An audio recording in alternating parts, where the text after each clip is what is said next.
My lady, good afternoon. Good afternoon, Ms Carey. I think the first advocate to address you this afternoon is Mr Wolfe, King's Counsel. Thank you very much, Mr Wolfe. My lady, John's campaign, the Patients Association and Care Rights UK have closely followed and participated in this module. The issues we highlighted at the start turned out to be key concerns for many witnesses, many core participants and many contributors to the listening exercise. The CTI team notably focused on the same issues with many witnesses. We thus welcome considerable agreement amongst participants in this module on the issues about which we are concerned. First, agreement on DNA CPR as follows. DNA CPR notices should never be imposed without individualised assessments or the participation of patients and families. A DNA CPR notice does not imply a decision not to treat. The NHS is for all. No group is unworthy of treatment because, for example, of their age, disability, care needs or place of residence.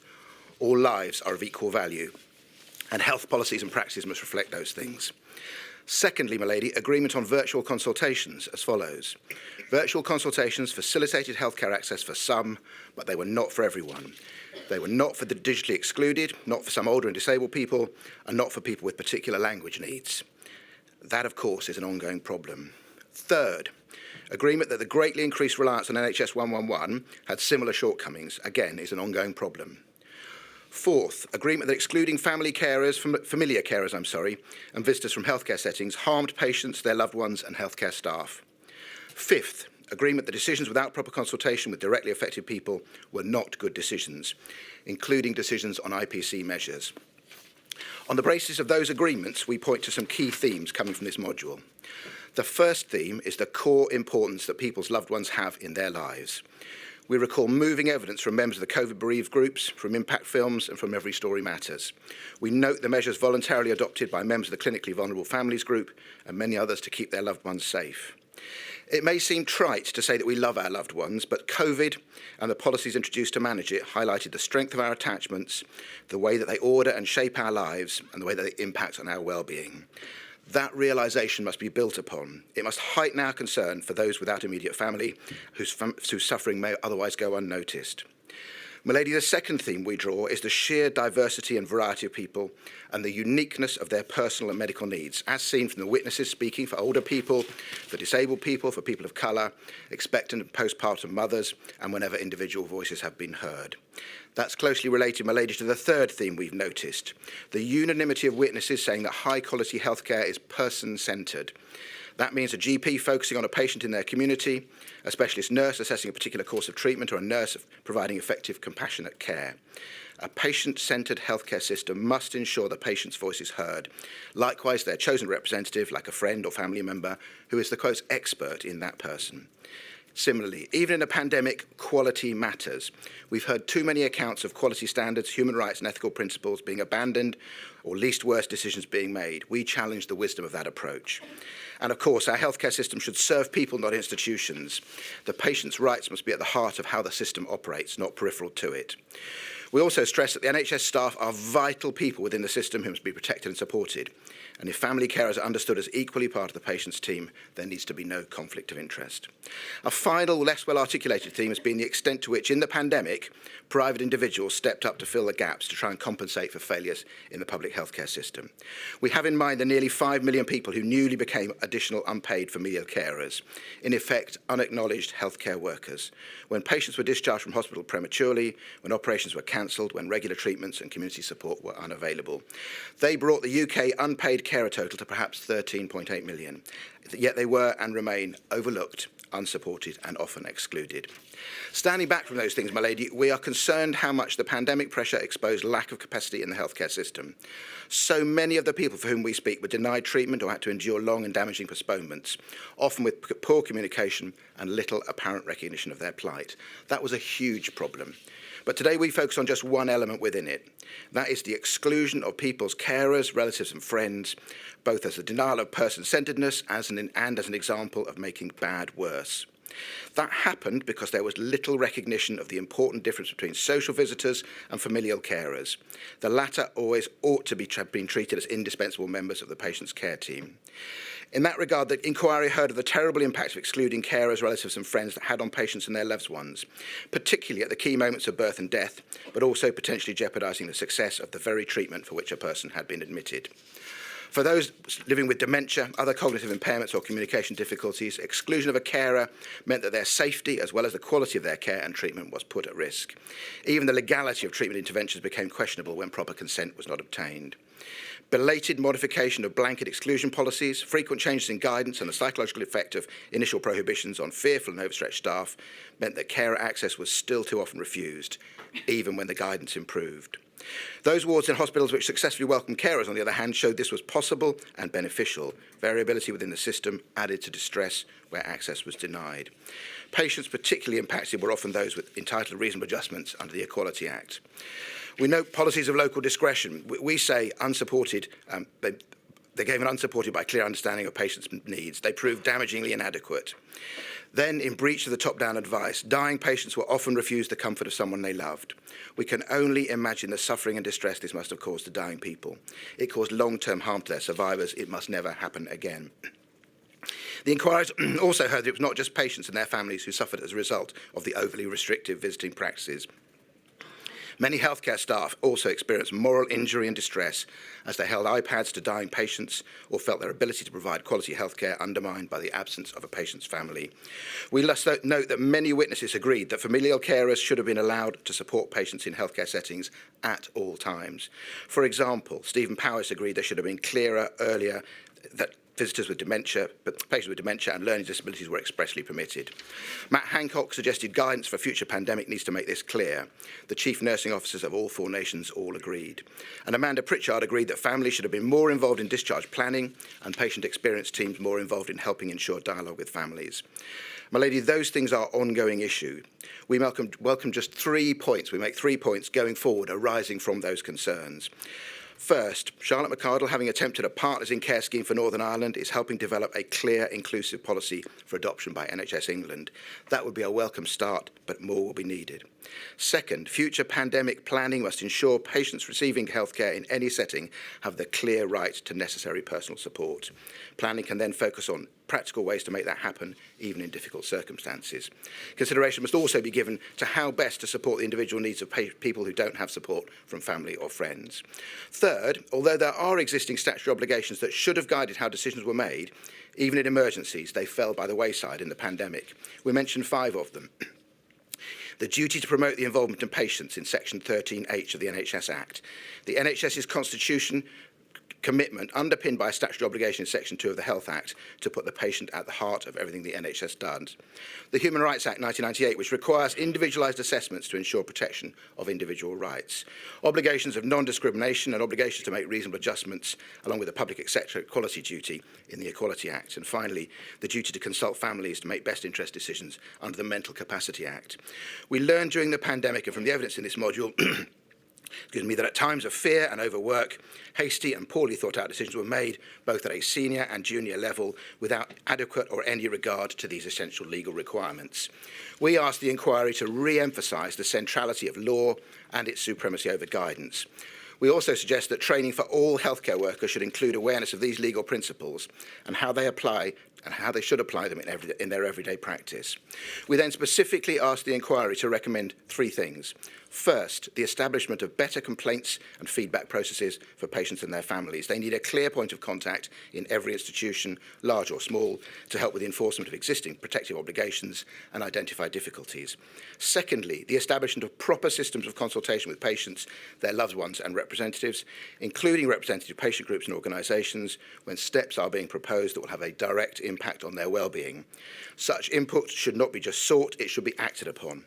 Some call it, my lady, a duty to listen. Third, we ask you to recommend a new legislative right to a care supporter, such as a relative or friend, for all patients who would like this across all health and care settings. That is something specifically supported, as we understand it, by over 90 organisations, including MenCap, Age UK and Bliss. Overall, my lady, if the concerns we describe had been heard and these recommendations in place in the pandemic, lives might have been saved and our society would not have been left with the same damaging legacy of grief, guilt and anger that blights too many lives together today. My lady, we commend those two things to you.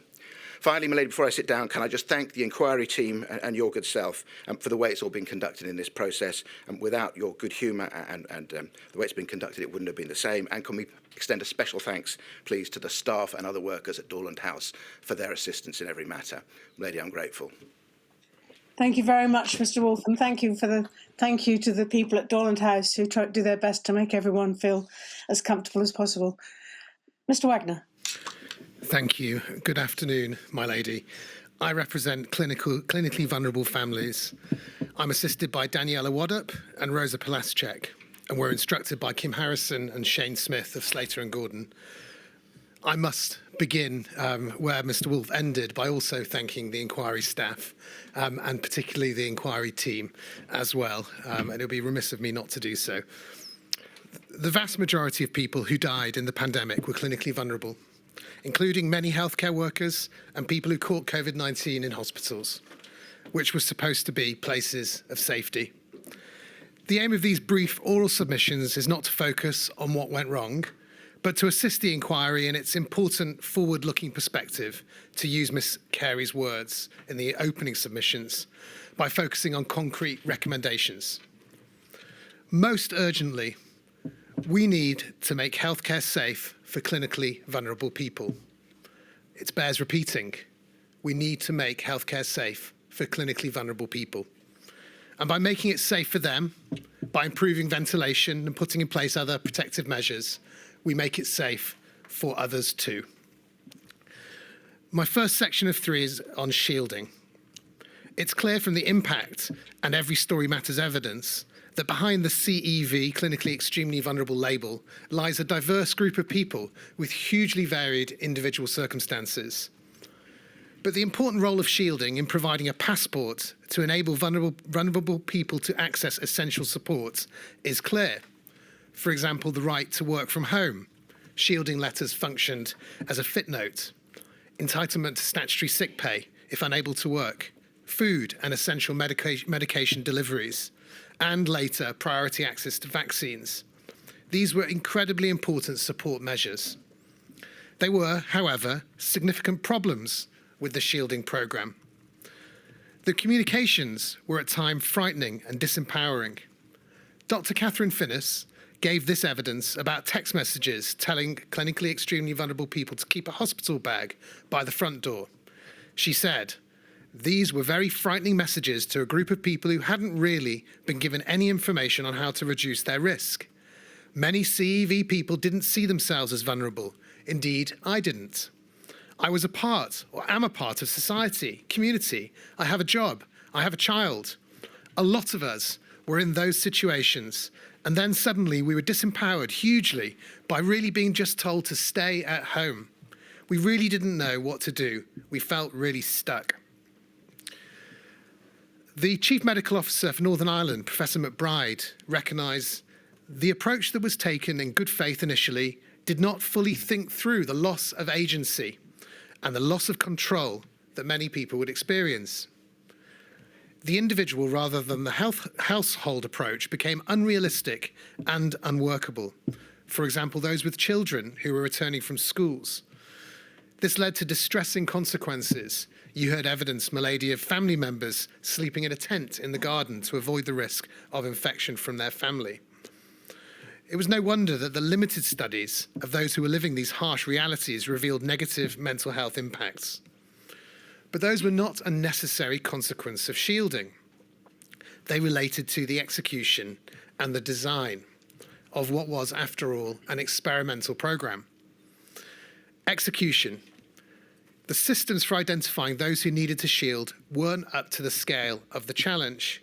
And you heard a lot of evidence from a number of senior healthcare witnesses about the fact that the databases were not joined up and it took many months to find records and the like. This resulted in delays and people falling through the cracks. Sir Christopher Wormold said that data sharing is a colossal issue in the NHS, but he couldn't give a time scale about when it will be good enough.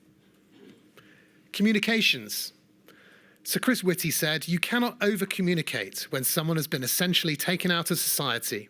Information is very important." But communications fell short.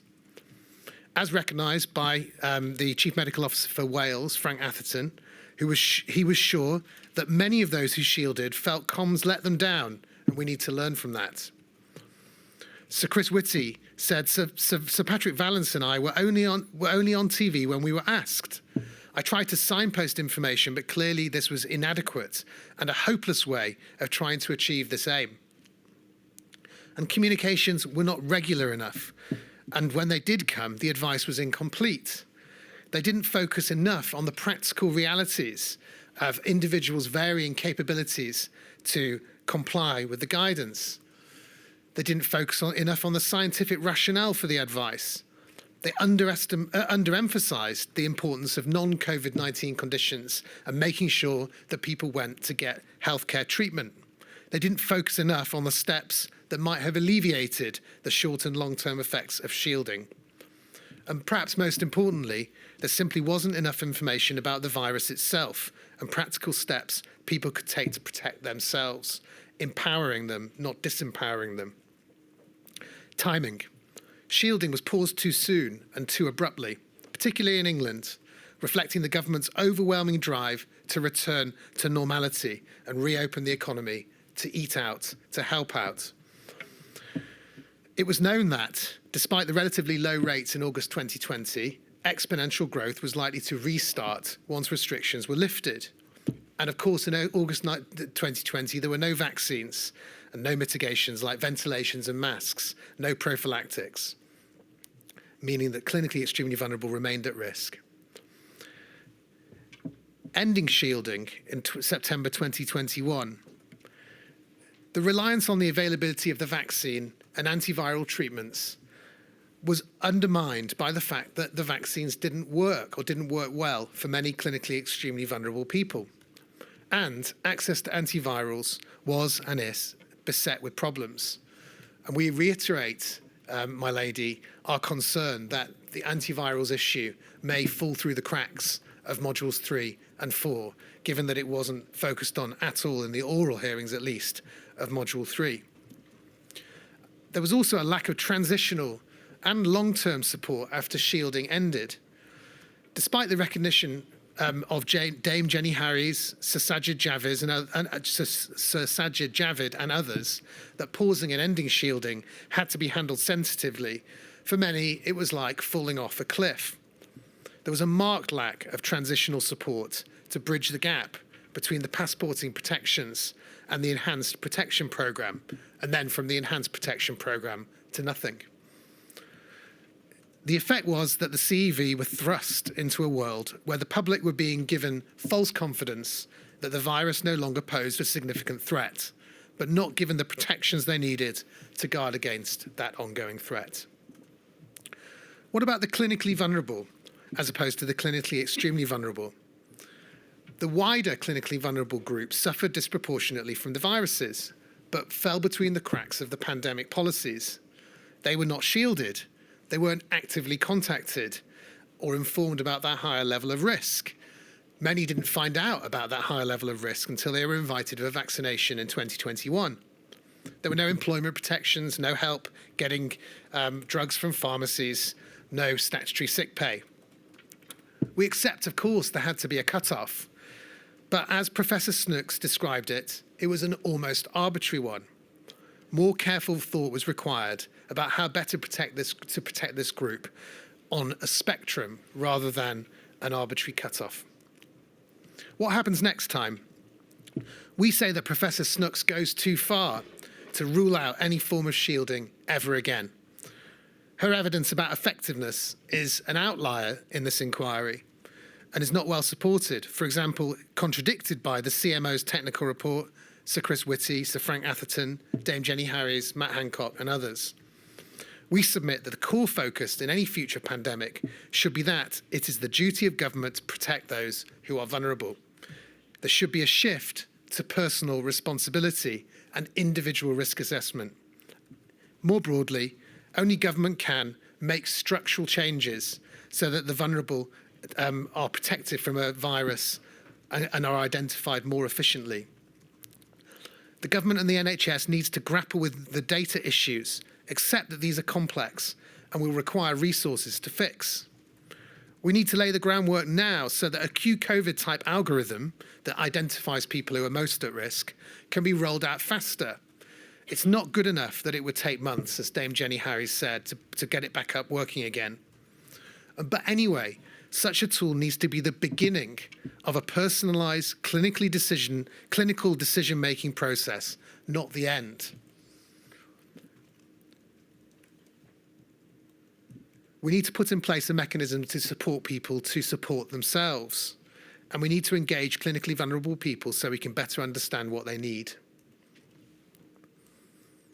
We need to facilitate more prompt and effective access to antiviral treatments, and that's an issue which remains today. And finally, to educate the public that the virus continues to circulate, that some people remain at heightened risk, and they will need to protect themselves. We need to end mask abuse, and this can only happen with the help of public education.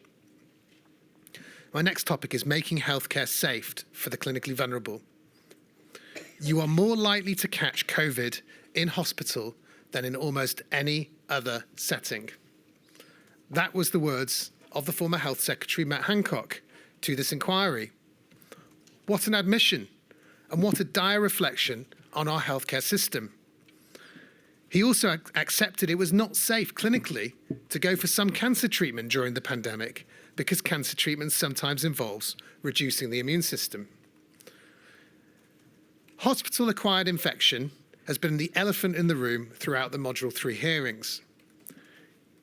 If you can't keep clinically vulnerable people safe in healthcare settings, then it renders policies like shielding almost ineffective. Because those people are kept out of the frying pan of community transmission, but then thrown into the fire of healthcare settings where COVID is rife. The important question for you, my lady, is whether nosocomial hospital-acquired infection is inevitable, as Mr. Hancock seemed to suggest, somewhat blithely, or something that can be reduced. We say the answer is the latter. There seems to be a fatalistic acceptance of hospital-acquired infections. This doesn't have to be the case. High rates in healthcare also created knock-on effects, as you've heard a lot of evidence about, that people didn't want to go to hospital and didn't want to go to their GP. And that wasn't because they were frightened or because they were nervous or anxious. It's because they legitimately felt unsafe. It's striking that it's essentially impossible for those at high risk to comply with the government's own guidance even today when seeking to access healthcare because the environment itself is not safe. And increased remote access is an answer, but it's not the answer for obvious reasons. Matt Hancock's assessment that there is a cultural problem within the NHS that it simply does not do enough to tackle nosocomial infection is, again, a serious consideration and a serious admission. It needs to change. I now move on to how COVID is transmitted. For too long, officials have tried to prop up the house of cards built on incorrect assumptions about modes of transition. The inquiries heard plenty of evidence about explanations, groupthink, entrenchment, confirmation bias, deference to the IPC cell. But whatever the reason, the reality is that this led to a failure to adopt a sufficiently precautionary approach. I don't propose to dwell on the reasons. Instead, now that the house of cards has come tumbling down, in fact has been blown down, and the significant role played by airborne transmission is beyond doubt, CVF urges focus on the next steps.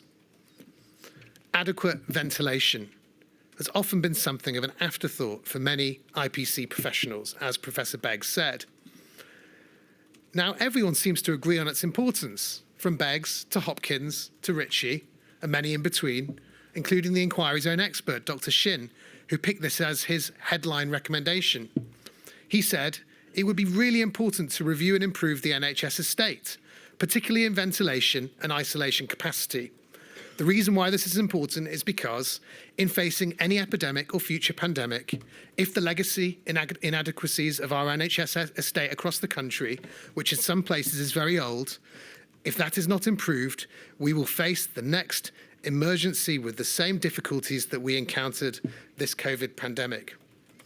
So Chris Whitty, we should take indoor ventilation a lot more seriously and more vigorously than we did previously. No one has seriously challenged Professor Begg's robust conclusion that the HTM guidelines are not fit for purpose and in urgent need of reform. And no one disputes that modernising the NHS estate and so improving mechanical ventilation makes a remarkable difference to the rates of nosocomial infection for COVID-19 and other pathogens. My lady, we hope that you don't shy away from making a strong recommendation on this, despite the cost. The cost of doing nothing will be much higher, especially when and not if there is another pandemic with a pathogen which spreads through the air. In the meantime, HEPA filters are low-hanging fruit, as one expert said. No one has disagreed they need to be more widely deployed now, and that urgent research is required on how they can be deployed more effectively. Personal protective equipment. The FRSM versus the FFP2 and 3 issue has become polarised, potentially even a distraction. CVF urges the inquiry to accept the common sense evidence of its own independent experts. Professor Beggs, wearing masks is better than not wearing masks. Respirators are better than surgical masks. It's not too hard, is it? Reports of the IPC experts. FFP3s are designed to protect the user against 99% of respiratory particles when properly fit tested. FFP2s, 95%. We cannot wait for randomized control trials, which probably will never come. And it's also internally inconsistent to do so, given that FFP3s are already recommended for high consequence infectious diseases and aerosol generating procedures. Of course, they're not the silver bullet, the language of Lisa Ritchie and Susan Hopkins, but ventilation and masks are an important part of the package of controls. We prefer package to hierarchy. Another analogy which my clients have given me is the Swiss cheese model, where there are slices of Swiss cheese with different holes in them that if you put them all together, the holes are covered. I didn't bring with a packet of Swiss cheese to demonstrate, my lady, you'll be happy to hear. CVF urges the inquiry to recommend the following inexpensive, practical and high-impact measures. Better information around masks. Instructions to hospital staff that it's not appropriate to tell clinically vulnerable patients to take off their masks. Policies to make it possible in practice for clinically vulnerable patients to request that healthcare workers in direct contact with them wear a mask or test. More routine asymptomatic testing in general. Wider use of CO2 monitors. Implementation and further expansion of Dr. Warren's suggestions about staggered appointments, greater social distancing in waiting rooms, guiding patients directly into clinic rooms. It is frankly absurd that these policies are not being implemented now, not just for clinically vulnerable patients, but for everyone who wants to catch a virus in a GP surgery or a hospital. In the longer term, continued research into removing barriers to effective use of RPE in practice. Why can't we make the masks more comfortable? Why can't we make it so that they are easier to communicate in? It's surely not beyond the scientific community to find the solution. Finally, restoring trust and confidence that the lives of clinically vulnerable are treated as worthy of protection. There are two issues here. The first one is do not attempt CPR orders or agreements. Those issues have been well described to you, my lady, and you'll be well familiar with them. As you know, CVF are calling for the inquiry to recommend, one, a full review of all DNA CPRs put in place from the start of the pandemic to date. Two, a review of the notes of all formerly shielded people from early 2020 to date. And three, psychological support for those affected. And then finally, decision support tools. CVF remains deeply concerned about the use of such tools, but if they are to be developed, they have to be part of an overall clinical assessment. And one final point on the Equality Act. COVID is not going away. There are still hundreds of people, mostly clinically vulnerable, around 200 dying each week. Many CV people do not come under the definition of disability in the Equality Act and would therefore not be protected under the law. But they still suffer serious detriments in society, at work, in healthcare, because of their clinical vulnerability. And that is why we are asking the inquiry to consider recommending changes to the Equality Act and indeed to the inquiry's own Equality and Human Rights statement as important first steps in ensuring that the clinically vulnerable people do not continue to be overlooked. Those are my submissions. Thank you very much. Thank you very much, Mr. Wagner. I can't guarantee your Swiss cheese analogy will make it into the report, but all your other submissions are very much in mind. Thank you. Mr. Simblett, next, please. Good afternoon, my lady. These are the submissions on behalf of the COVID Airborne Transmission Alliance, or CATA, and it can, my lady, convincingly and appropriately be submitted that CATA's core themes are right. It's clear that the airborne risk was always extant. It's clear the precautionary principle was not engaged, and we say the decision not to pursue the precautionary principle was corrupted by pragmatic concerns. So we say your point of focus should thus be on why those in charge got things so wrong and seem so determined to deny or justify those failings. Those failures are compounded by the denial of the obvious by those in leadership positions in healthcare, both during the pandemic and in your inquiry, and are serious public health failings, which we say must be addressed by the inquiry and its recommendations. So, my lady, COVID-19 being airborne.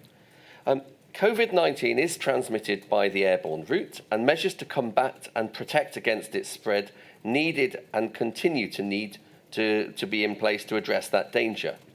We say you should reinforce your Module 1 conclusion and find as a fact that there is and always has been sufficient airborne transmission of COVID-19 to require effective protective measures, and that it is wrong and always was wrong to think otherwise. Further, my lady, there was abundant early evidence of airborne transmission, including what was known about TB and SARS-CoV-1 and other data, prior to COVID-19's arrival in the UK. Dr. Barry Jones, in his written and oral evidence, explained how and why that should have been the position. His witness evidence on this issue, carefully explaining the history, mechanics, and epidemiological evidence, was not challenged or controverted in any meaningful way. Professor Beggs knew that. Professor Catherine Noakes, from whom you heard in Module 2, knew that. And doctors and nurses operating on the front line, for one example among many, Professor Mackay, quickly saw that based on what they were seeing with their own eyes. So the contention that this was unexpected to public authorities should be rejected. On the contrary, they should have known that. This country is world leading in terms of its scientific and infection prevention control expertise. Those in charge had and have access to high quality scientific advice.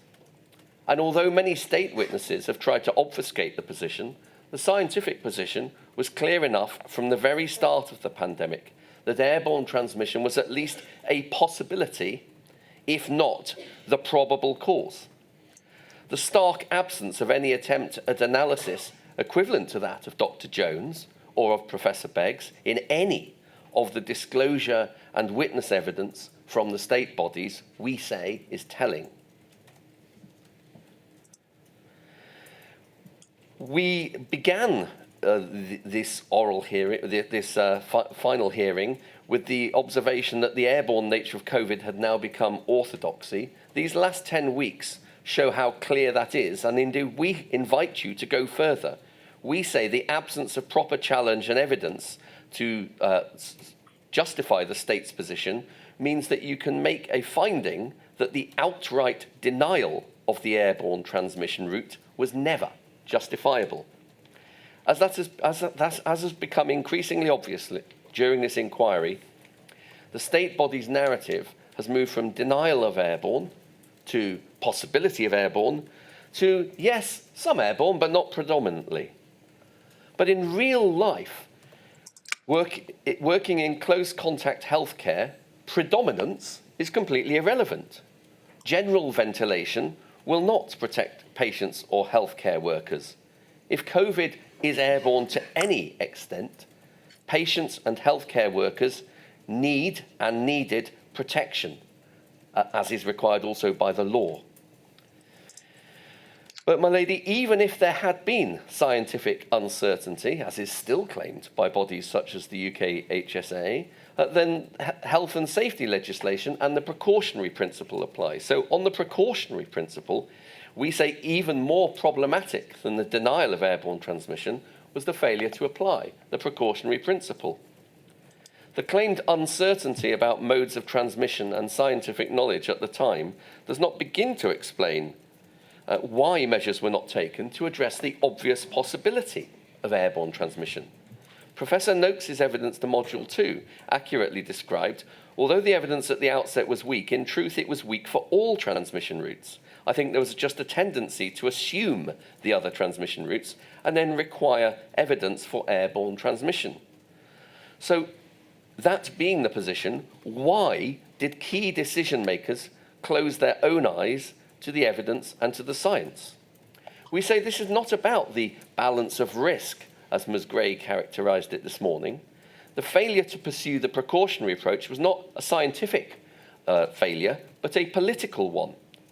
We say there were concerns about the availability of FFP3 masks and the signal that that would send to the public about an airborne pandemic that we weren't prepared for.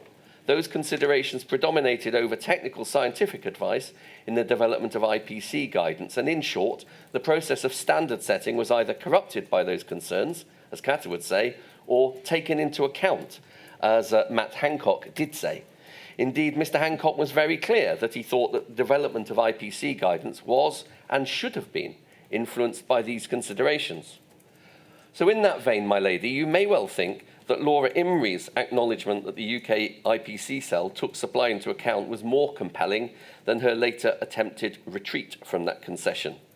Her evidence, and that of Mr. Hancock, is in keeping with the contemporaneous minutes from the UK IPC cell, which expressly referred to and considered supply issues in relation to FFP3 masks.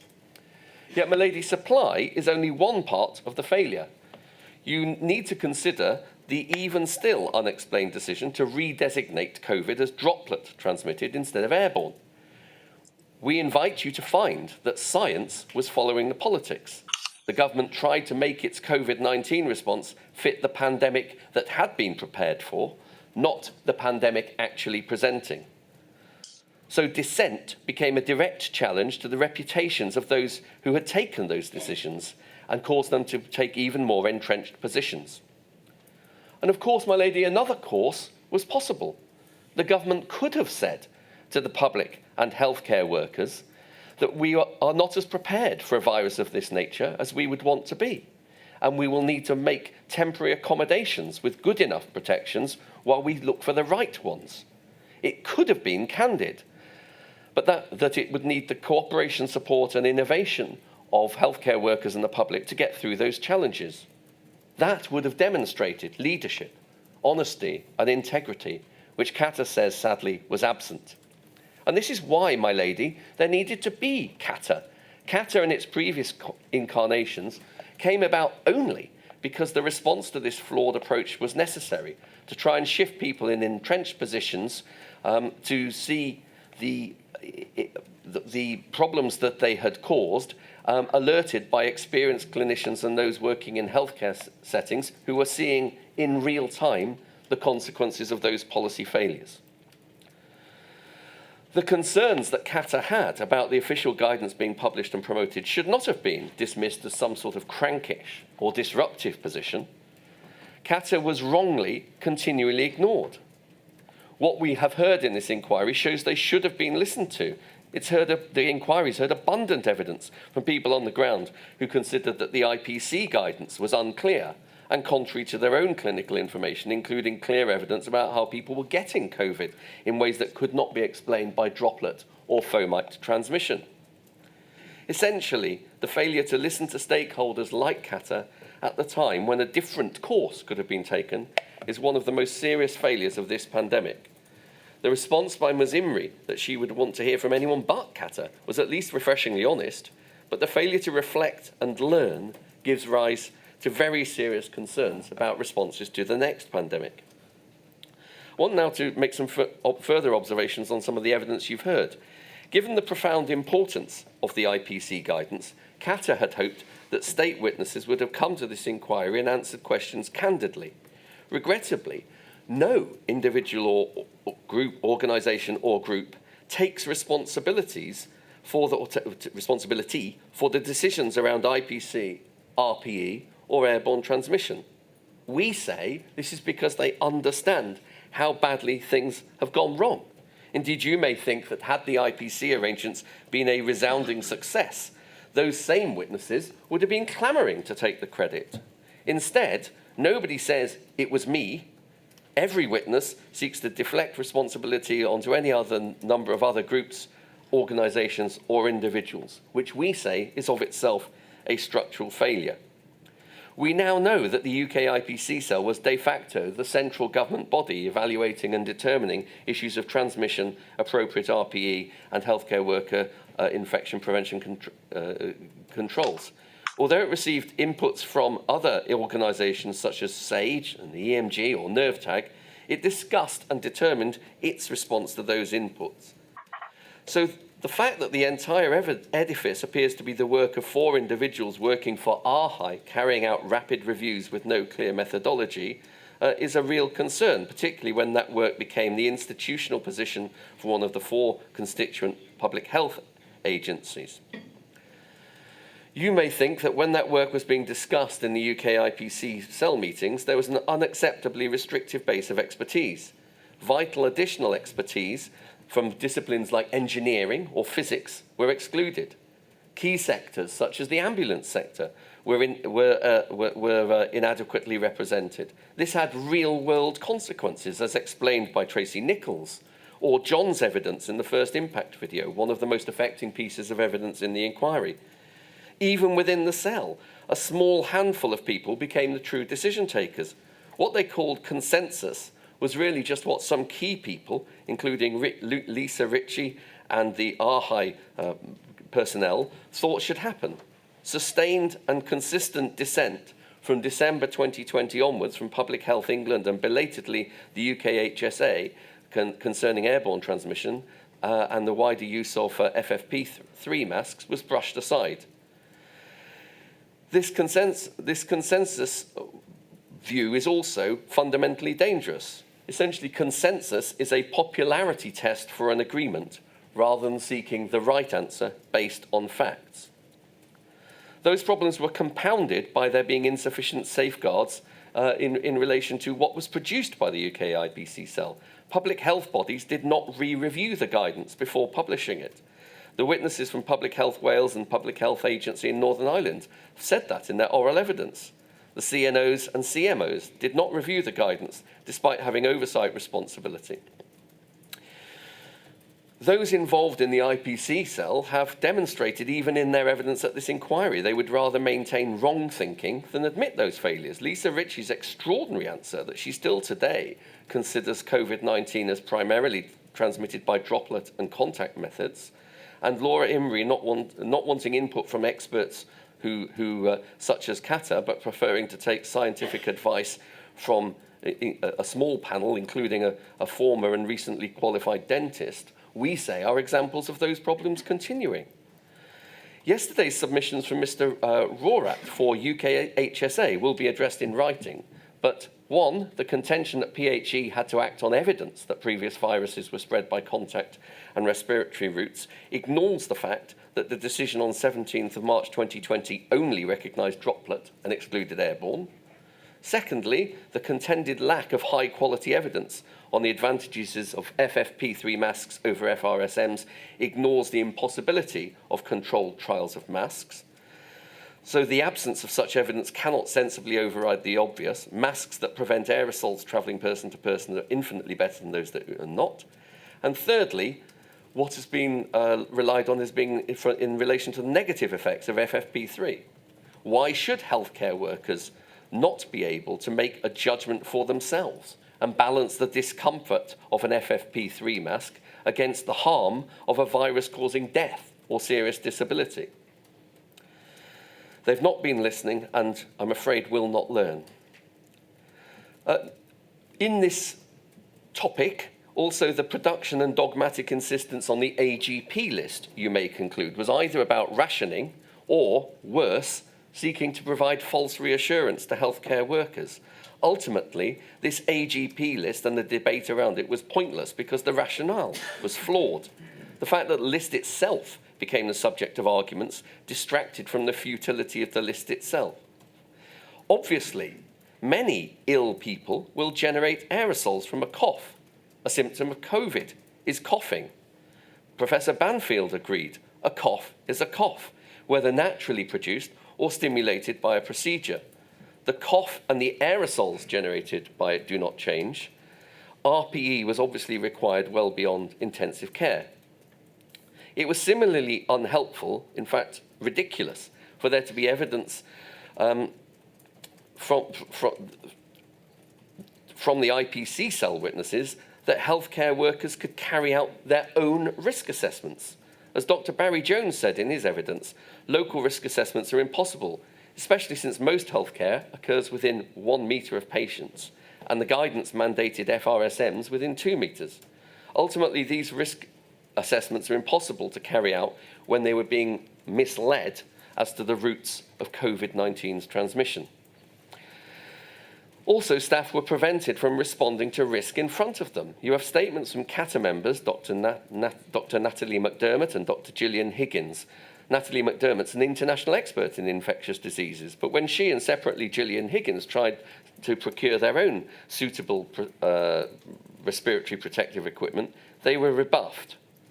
You may think, my lady, that this illustrates your concerns about the UK IPC guidance being treated as carved in stone. Similarly, when Dr. Higgins tried to solve those problems by establishing a non-profit to produce RPE supply, she was also rebuffed from doing so. So, my lady, also want to reinforce some of the other points on the evidence, including the consequences of healthcare workers losing trust through being treated as difficult or people that could be simply fed inaccurate guidance.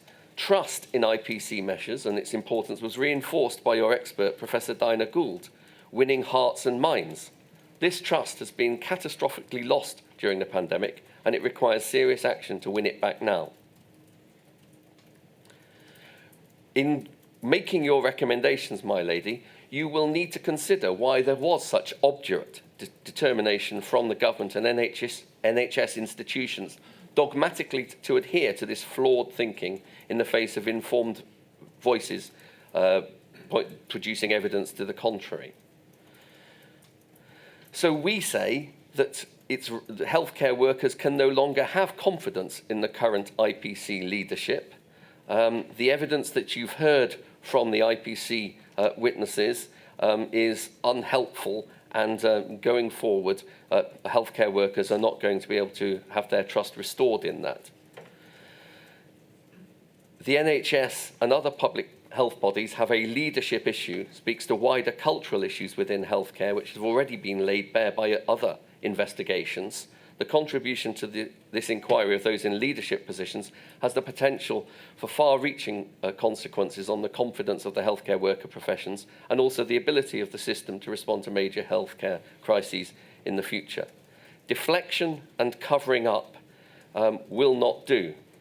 The worry, my lady, is that in future pandemics, that loss of trust Trust causes issues with whether healthcare workers are going to be wanting to refuse to treat people if they know that their own lives are not protected in that way.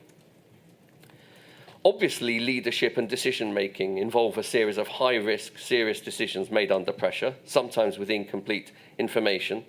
Some judgment calls will turn out to be erroneous in hindsight. That's what all frontline paramedics, nurses and doctors understand. But the hallmark of someone taking decisions for the right reasons, motivated by the right principles, is the ability to acknowledge the existence of a mistake, to explain themselves, and then to those that they lead, and then have the humility to learn from that mistake. Unfortunately, this could not be further from the reality of what happened.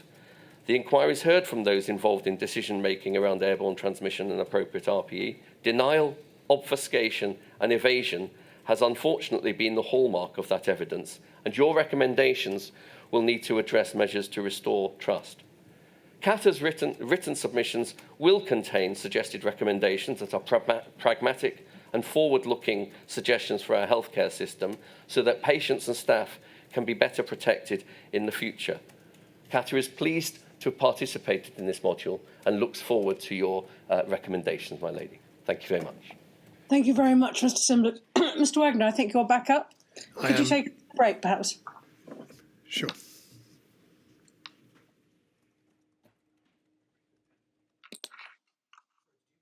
Take a break now or after? No, so could you take us to the break? Sorry. Oh, take us to the break, absolutely. I thought you needed some time just to prepare for my submissions. No, I act for 13 pregnancy, baby and parent organisations, the PBPOs for short, and I am again assisted by Daniela Waddup and Rosa Palaschek and instructed by Kim Harrison and Shane Smith of Slater and Gordon. I began my oral opening submissions by saying that the healthcare response to COVID-19 failed to properly value the care of women, pregnant people and newborn babies. After 9 weeks of evidence, that submission has, sadly, been shown to be correct. There were real failures to provide adequate healthcare, and those failures had real long-term consequences, such as long-term trauma, perinatal depression, rates almost doubled during COVID. There were 2 suicides of women who were not seen face-to-face due to COVID-19 restrictions. And during the pandemic, COVID was the leading cause of maternal death in the UK, according to Embrace. As Miss Todd, the mother of baby Ziggy, who passed away during the pandemic, told the inquiry about her experience, it's obviously something that's completely impacted the rest of our lives. And I think we've just been left to deal with it ourselves. We're kind of away from the hospital now, and that's all that matters to them. We're out of the door, and we're the ones left with this for the rest of our lives. Overall, the evidence to the inquiry has shown that the correct balance was not struck between necessary, proportionate restrictions and the need to ensure the continuity of pregnancy-related care, including early pregnancy and neonatal care and bereavement support, which cannot be stopped or halted no matter the circumstances. I have 3 topics, and my first is visiting restrictions. Across the UK, it was acknowledged too late that partners and supporters for a birthing woman and at all stages of the pregnancy journey are not visitors, but partners in care. Not visitors, but partners in care. NHS England did not do this until the 14th of December 2020, almost a year into the pandemic. Professor Sir Stephen Powis accepted the NHS England could have been clearer earlier in defining birthing partners as partners in care rather than visitors. Judith Paget, likewise, accepted that this recognition came too late. Antenatal scans and early pregnancy care. These antenatal scans can be the scene of bad news being delivered, for example, an ectopic pregnancy or a miscarriage. Partners were very often not permitted to attend. It should have been a priority to allow the support of a loved one. As one impact witness to the inquiry said, I think the long-term impact that my experience of having an ectopic pregnancy during the pandemic has made me lose faith in the NHS and has really knocked my confidence in them. I really needed my husband with me when I was waiting for that surgery, and I really needed a little bit of compassion from the nursing staff. I was very much alone. Impact on birthing experience.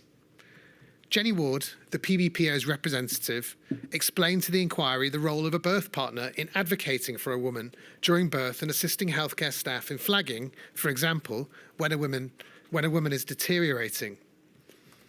This mirrors the findings of the Health Services Safety Investigations Body reports about the important role birthing support for women who do not speak English, and the findings of the Welsh Government Commission report on the impact of COVID-19 on disabled people in Wales, which identify the difficulties disabled women have had in conveying their genuine needs to be accompanied by partners or advocates during care. The PBPOs have provided evidence of women waiting to be sufficiently dilated to be allowed a partner in the room, and of feeling obliged to submit to medically unnecessary checks in order to hurry that process up. This simply wasn't good enough. Neonatal care. The inquiries heard powerful evidence from Tamsin Mullen of the practical unreality of the visiting restrictions that were in place for neonatal care, of being made to sit in the waiting room while your partner visits one of your babies, of being refused a room to sit and express milk in, of hearing bad news alone and the impacts on the wider family of doing so. The visiting restrictions which were put in place were overly strict and lacked common sense.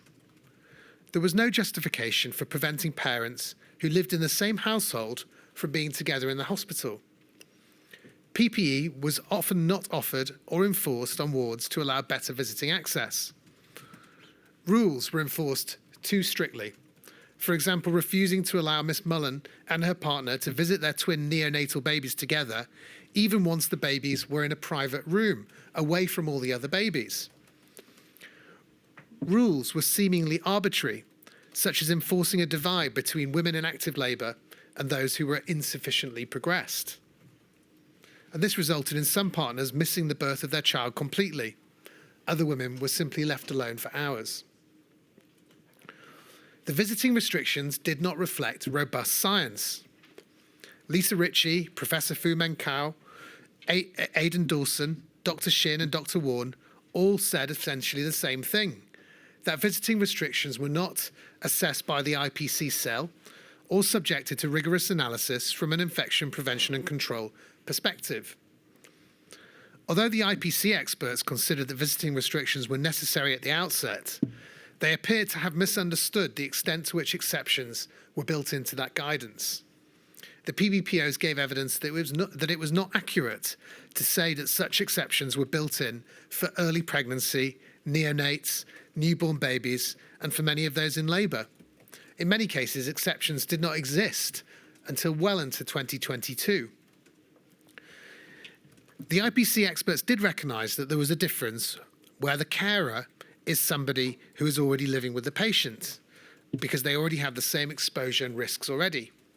Dr. Shin said that he thought it was reasonable for a carer to be let into the hospital in those circumstances. Vaughan Gething said, if a couple live together and one partner in that couple goes in for a scan, there's a fair argument about whether actually you're reducing the risk significantly, whether it's a scan or whether it's the ability to go into a neonatal ward if babies are particularly ill. And that was the same conclusion that many women and pregnant people reached themselves, applying their own common sense.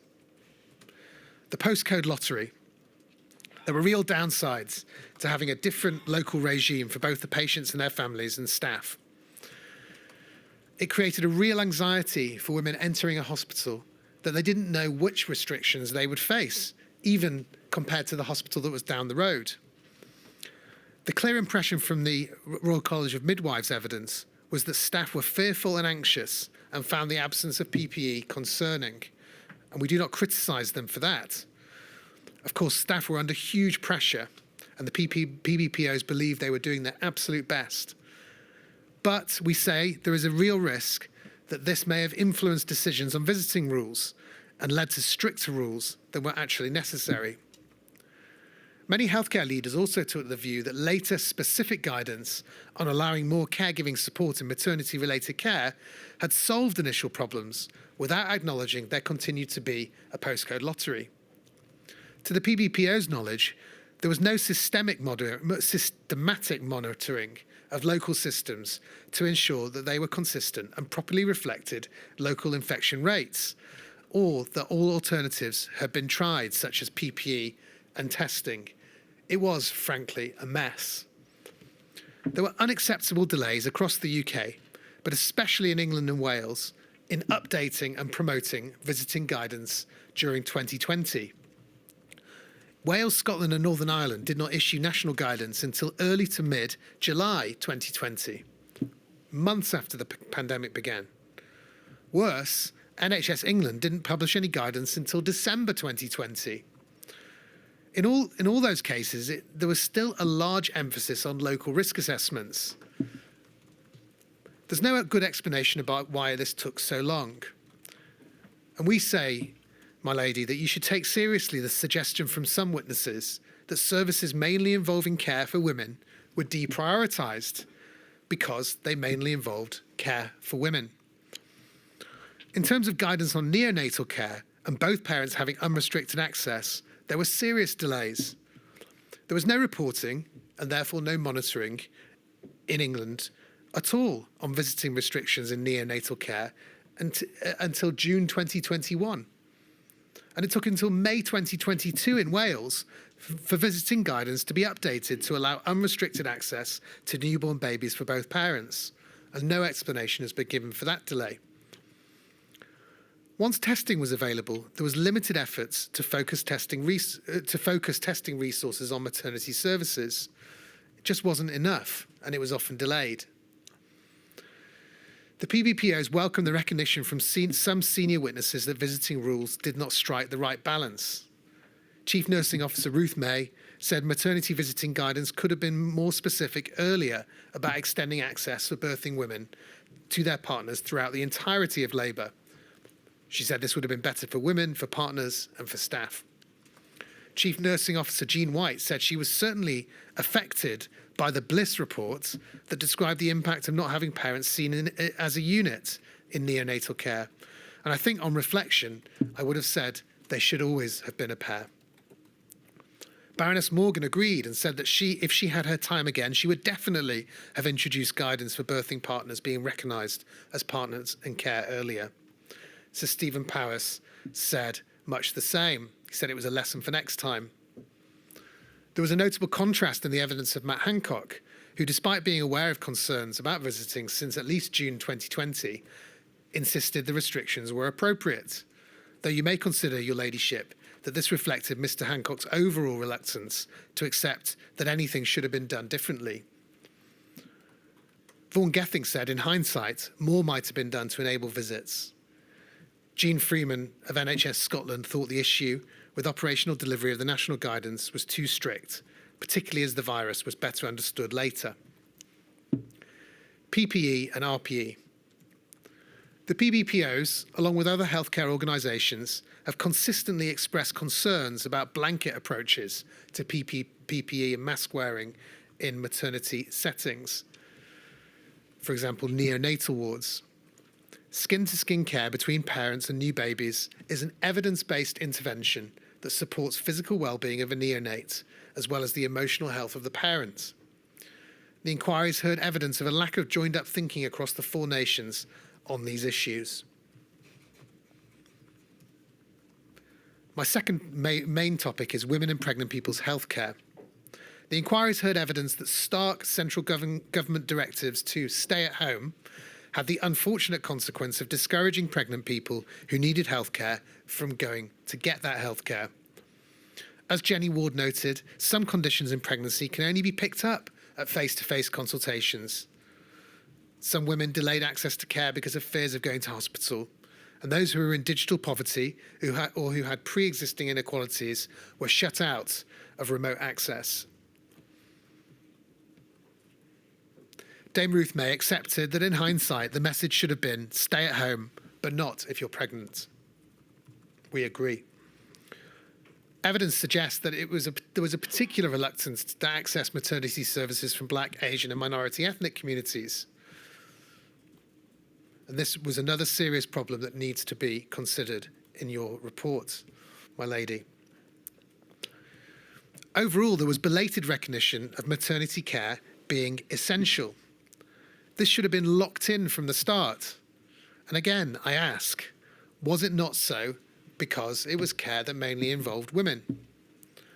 The initial redeployment of staff in maternity, from hands-on health visitors to anaesthetists, aggravated pre-existing staff shortages, which have been well evidenced in this module. Later, maternity staff were ring-fenced, but there were still inconsistencies, and some face-to-face work, like health visiting and bereavement support, was stopped altogether. Data shows there was a significant drop in provision of different birth settings. Water births, home births, and other options were hugely restricted, as well as midwife-led units. These services should not be considered optional. Cutting them had serious consequences. Dr. Morris of the RCOG identified instances where blanket changes to service provision to maximise capacity to manage COVID-19 patients were not based on evidence and did not recognise the importance of antenatal appointments as part of an essential service. Studies on stillbirth, which increased during the pandemic, that's the stillbirths, not the studies, suggested that these could be linked to reluctance to attend hospital settings. For example, there is evidence that women were missing antenatal care altogether. In fact, a study from May to July 2020 found 70% of units reporting a reduction in antenatal appointments, and 89% reported using remote consultation methods, which aren't as good, though they are part of the picture. Health visitors who attend families' homes have a crucial safeguarding role for young babies who are at their most vulnerable, as Jenny Ward explained to you. Bereavement support, which should be considered to be essential care, was often curtailed or stopped altogether, with specialist bereavement midwives moved to provide other forms of care. And studies show that childbirth experiences can result in PTSD and are affected by matters arising during the pandemic, such as a reduction in staff mother contact, feelings of loss of control over the situation, and lack of partner support. My final topic, redressing the place of women and pregnant people in healthcare. Pregnancy-related healthcare needs to be promoted, not relegated, as it was during the pandemic. Not only is this important for women and pregnant people, but also for their partners, fathers and families who suffered from being excluded from crucial moments, and of course, for babies. What does this mean? 1, properly protecting and resourcing early pregnancy, maternity and neonatal services so that high standards of care can be maintained, including care for those experiencing pregnancy loss or pregnancy sickness. 2, ensuring that women, pregnant people and partners are not left isolated and alone, both in hospitals and in the community, and are allowed access to support networks and in-person healthcare where necessary. 3, ensuring that babies can have both parents with them in hospital at all times, and that they continue to be monitored and protected in the crucial stages of their development, including through face-to-face contact where needed. 4, ensuring all clinicians across the hospital are aware of evidence-based guidance on the care of pregnant women and people and have the time and resources to engage with that guidance. 5, ensuring better, clearer communications between the government, NHS and local trusts and pregnant women and people. And this must include proactive plans from the outset to reach out to minority groups. And finally, 6th, the PBPOs call for greater recognition of the role of charities like themselves. Each of their organisations strived during the pandemic to assist women, pregnant people, those experiencing bereavement, families and new parents. They wish to be of assistance to the NHS, including the many hard-working NHS staff and clinicians. In many cases, they were not consulted with or assisted to provide support, despite the detrimental impacts of COVID-19 on charities' incomes and the identifiable impact on women, pregnant people, and new families. Ultimately, Nothing is inevitable in a pandemic, and it's always easy, or at least it's possible, to come along to an inquiry like this and say, well, it was a very difficult balance and we did the best we could, and if we did it again, we'd probably do the same thing.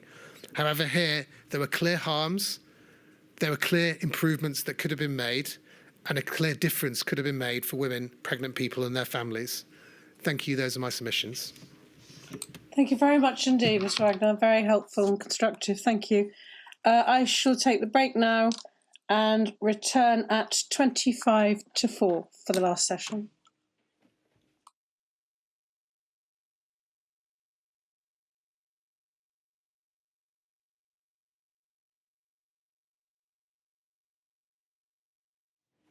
My lady, good afternoon. The final session is started by Miss Hannett, King's Counsel submissions.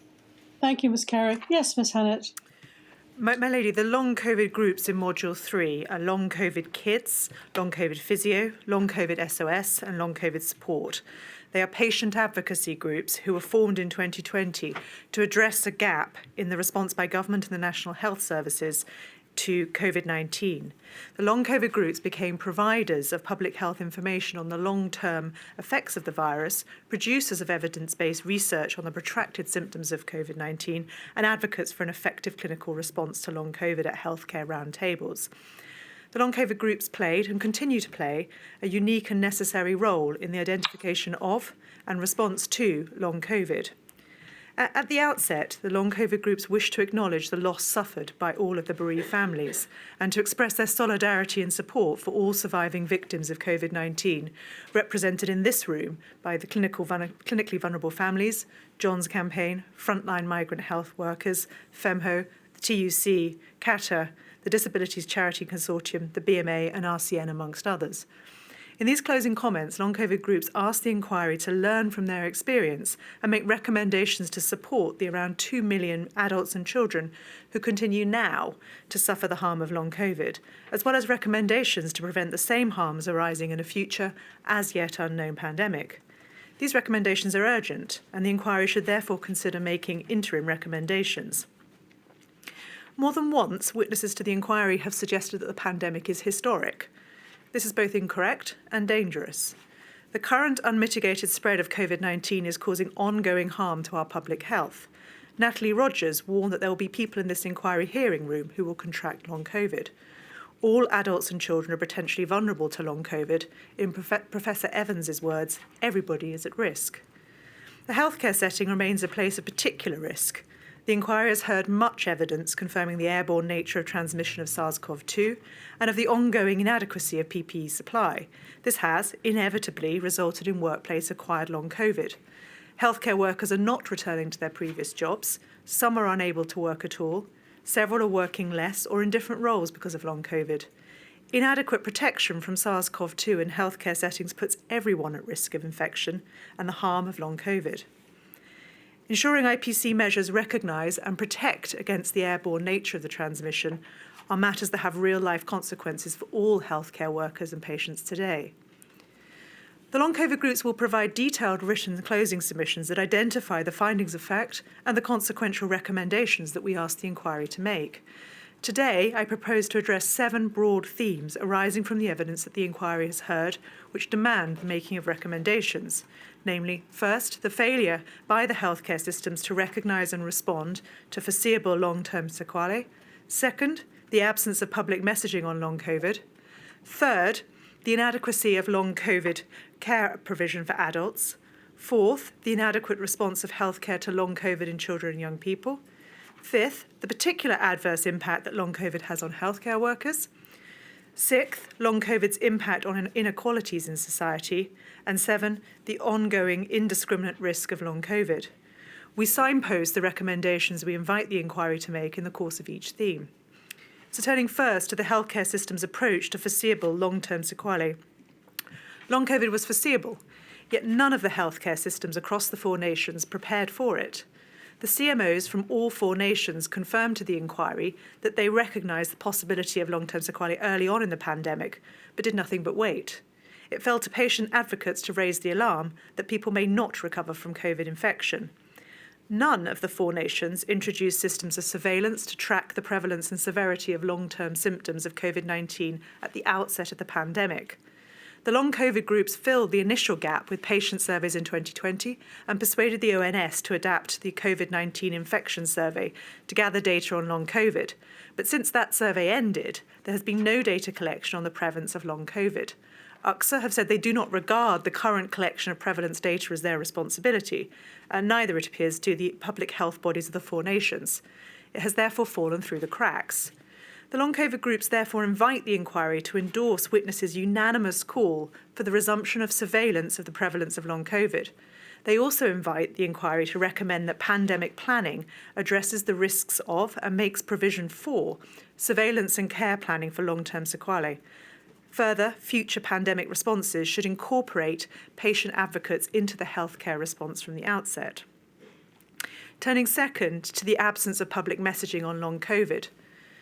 The evidence has revealed 2 distinct but related issues: poor clinical understanding of long COVID and a lack of public health messaging on its risks.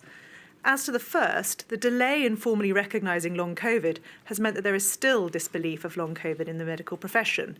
Professor Evans has unequivocally rejected any scepticism of long COVID as being deeply unscientific, whilst acknowledging that disbelief is still pervasive. Natalie Rogers describes from the early days that there was a pervasive and damaging misconception that COVID was going to be a very short, mild, flu-like illness. This meant that for her, the very act of seeking healthcare was exhausting. When you were seeking healthcare, you were met with disbelief. The inquiry has heard distressing evidence from multiple sources of patients and parents having to fight to be believed. Seriously unwell patients were forced to fight for recognition of their symptoms and access to the necessary healthcare. The long COVID groups therefore asked the inquiry to recommend immediate improvements to the clinical education and training to enable accurate, timely diagnosis of long COVID and prompt referrals into long COVID services. It's against this context of enduring disbelief that the long COVID groups invite the chair to approach with caution the evidence of witnesses who have said that more understanding is required before there can be public health messaging on long COVID. Professor Sir Chris Whitty has told the inquiry that different messaging on the indiscriminate risk of long COVID would not have led to different behaviours, cautioning that what you don't want to do is overload large numbers of messages that don't lead to a particular change. Professor Hopkins has similarly justified PHE and now UCSA's failure to devise any public health communications on long COVID by suggesting they had insufficient information to devise a useful message. The inquiry is invited to consider whether these positions withstand rational scrutiny. The ongoing absence of clear public messaging on the indiscriminate risk of long COVID means that the public cannot make informed decisions about health risks. This also has carried important implications for other branches of the public health response to COVID-19. Professors Whitty and Hopkins both gave evidence that they were aware that vaccination was an important factor for reducing the severity and impact of long COVID, yet government messaging did not promote vaccine uptake on this basis. Sir Sajid Javid stated that informing the public about long COVID would confuse the message on the efficacy of vaccination. When pressed, he was, however, unable to explain why. The inquiry should urgently recommend that each nation launch a public health messaging campaign on the indiscriminate risk of long COVID. Such messaging should include information on the benefits of vaccination for reducing severity and impact of long COVID. Turning third to the inadequacy of the current long COVID healthcare for adults. There's no cure for long COVID, only management of the symptoms of what is a relapsing and remitting disease. Whilst commending the UK's initial approach to research into long COVID, the experts to the inquiry stated that research for long COVID is very much a marathon, and the UK has won the first 400 metres, but has now paused. The inquiry is invited to recommend that there is a more focused and better funded approach to research into long COVID. This should include research into paediatric long COVID as a priority, as well as research into the pharmacological and non-pharmacological treatments for adults and children alike. The long COVID experience of care is neither singular nor equitable. The December 2020 guidelines for long-term effects of COVID-19 recommended access to multidisciplinary services for clinical and rehabilitation services, or one-stop clinics, a recommendation endorsed by the inquiry's long COVID experts. Some nations, instead of creating specialist services, have embedded services within primary care. even where long COVID clinics exist, they vary widely in terms of services offered and the level of supervision by specialist clinicians, the latter accepted by Sir Stephen Powis as being concerning. Patients' access to the specialist care they needed was delayed by a lack of urgency in the provision of funding and care for long COVID, and regrettably, several of the services that even now are in place are at risk of closure. The long COVID experts have told us that if you start to undermine the clinics, then the whole discipline of being able to look after people with long COVID starts to become undermined. And then that clearly has consequences in terms of training and future research. The inquiry is therefore invited to recommend that all 4 nations ensure equitable access to dedicated, multidisciplinary long COVID clinics. Dedicated funding for long COVID should be ring-fenced beyond 2025. Further, in respect of a future, as yet unknown pandemic, the planning should include a strategy for creating scalable, specialised services for the assessment and care of the long-term sequelae of a novel virus. UCSA and the CMO have confirmed that vaccines mitigate the incidence and severity of long COVID. However, UCSA demonstrated a marked disinterest in addressing the need to prevent long COVID in their work. For example, their COVID-19 vaccine surveillance reports are silent on the impact of vaccines on long COVID, despite assurances by Dame Jenny Harris that these impacts are being monitored. The inquiry is therefore asked to recommend that the JCVI review the evidence on the impact of vaccines on long COVID, with a view to ensuring both that long COVID patients be treated as a priority cohort for vaccinations and that booster vaccinations be made more widely available to prevent new cases of long COVID. I turn fourth to children and young people. Long COVID is a new childhood disease whose prevalence is equivalent to childhood diabetes. As of March 2024, there were over 55,000 children and young people with COVID in England and Scotland alone, suffering from symptoms that persisted for at least 12 weeks. Its impact on children can be life-changing. Long COVID devastates childhoods, disrupts education, and impedes children's development. It has created a cohort of newly disabled children. For example, one teenager told Every Story Matters that it's a big identity crisis. My mum and I were fit, active people. I was meant to be beginning pro ballet as a career. To go from that to being in bed all the time is massive. At a young age, difficult, as you're finding out who you are. I'm 18. It's an identity I don't want. The inquiry has heard evidence that the healthcare system was particularly reluctant to recognise that COVID-19 would have any impact on children and young people. Children and their parents were, and still are, met with disbelief. It should not be left to my clients, who are parents of children with long COVID, to point out the risk to children and young people. Sammy McFarland, on behalf of Long COVID Kids, told the inquiry, in the UK, throughout 2020, there was no information published by the government stating that children and young people could have any, let alone have debilitating, symptoms from COVID-19 and long COVID. Early public health statements suggested the contrary, that COVID-19 posed only a minimal risk to children. In Long COVID Kids' experience, this meant that when our families sought assistance for children suffering from harmful symptoms, they were routinely dismissed, unable to access healthcare. Not only was there no public messaging on the risk of long COVID to children and young people, but even before conclusive studies had been conducted, in summer 2020, the Office of the Chief Medical Officer put out a statement minimising the risk of COVID causing serious illness to children and young people. In her evidence to this inquiry, Dame Jenny Harris was unable to explain why the OCMO had not published a subsequent statement informing the public that long COVID posed a very real danger to children and young people. This has left parents misinformed. They were left unaware that children attending schools without COVID-safe measures could put their children at risk of developing a disabling long-term illness. This inquiry must grapple with the truth that some children suffer long-term harm from COVID-19. This should not be minimised, either in this module or in the forthcoming Module 8. Paediatric long COVID services were slow to be created, and several of the sparse paediatric services that are now in place in England are closing. This is despite the last ONS figures from spring 2024 showing that the number of children and young people with long COVID are increasing. Children under 16 in Northern Ireland and Wales still do not have access to specialist paediatric services, whilst in Scotland they've had to wait until 2024 for the publication of just one care pathway in just one health board area.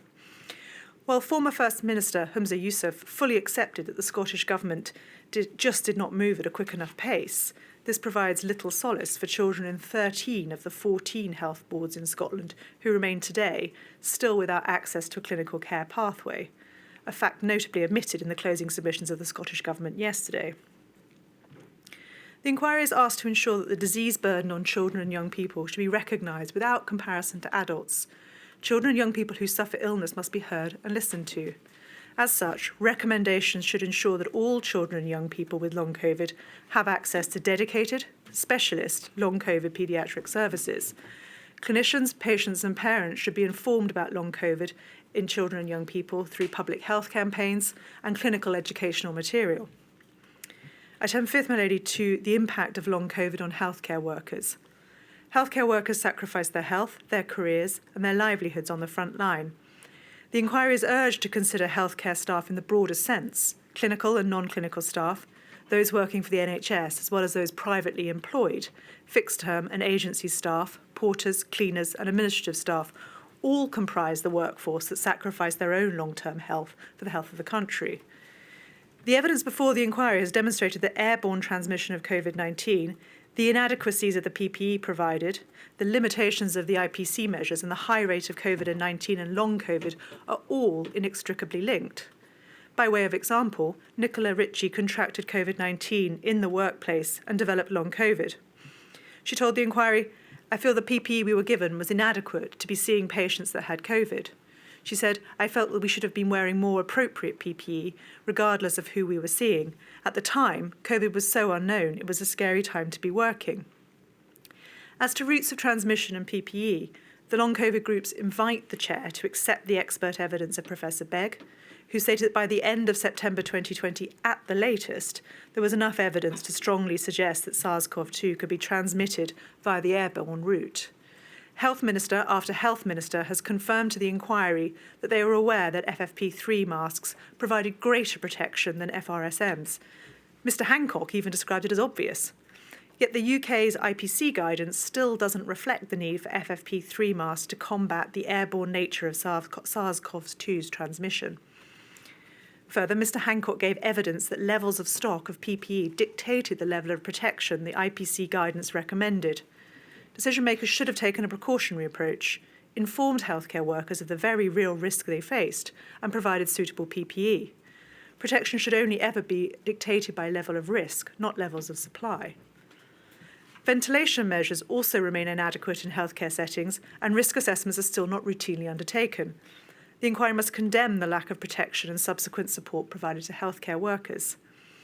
The long COVID groups therefore call upon the inquiry to recognise the significance of airborne transmission of COVID-19, to make recommendations for the consequential review of the IPC guidance on the need for respirators in healthcare settings, and the HTM guidelines on improved ventilation and the introduction of air cleaning devices in public buildings. Over the last 10 weeks, the inquiry has heard oral evidence from multiple healthcare workers on the impact that long COVID has had on their lives, and yet the true effect of long COVID on healthcare workers remains unmonitored.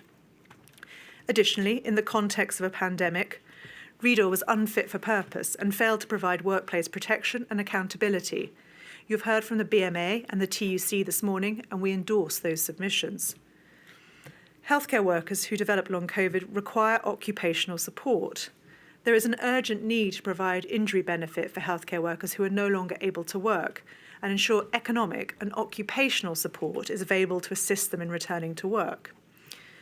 The long COVID groups therefore ask the inquiry to recommend that data on the incidence and impact of long COVID amongst healthcare workers is collected, economic support is provided to healthcare workers unable to work and to assist them in returning to work, that long COVID is designated as an occupational disease, and that a new reporting system is developed for use in pandemics to replace the use of REDOR.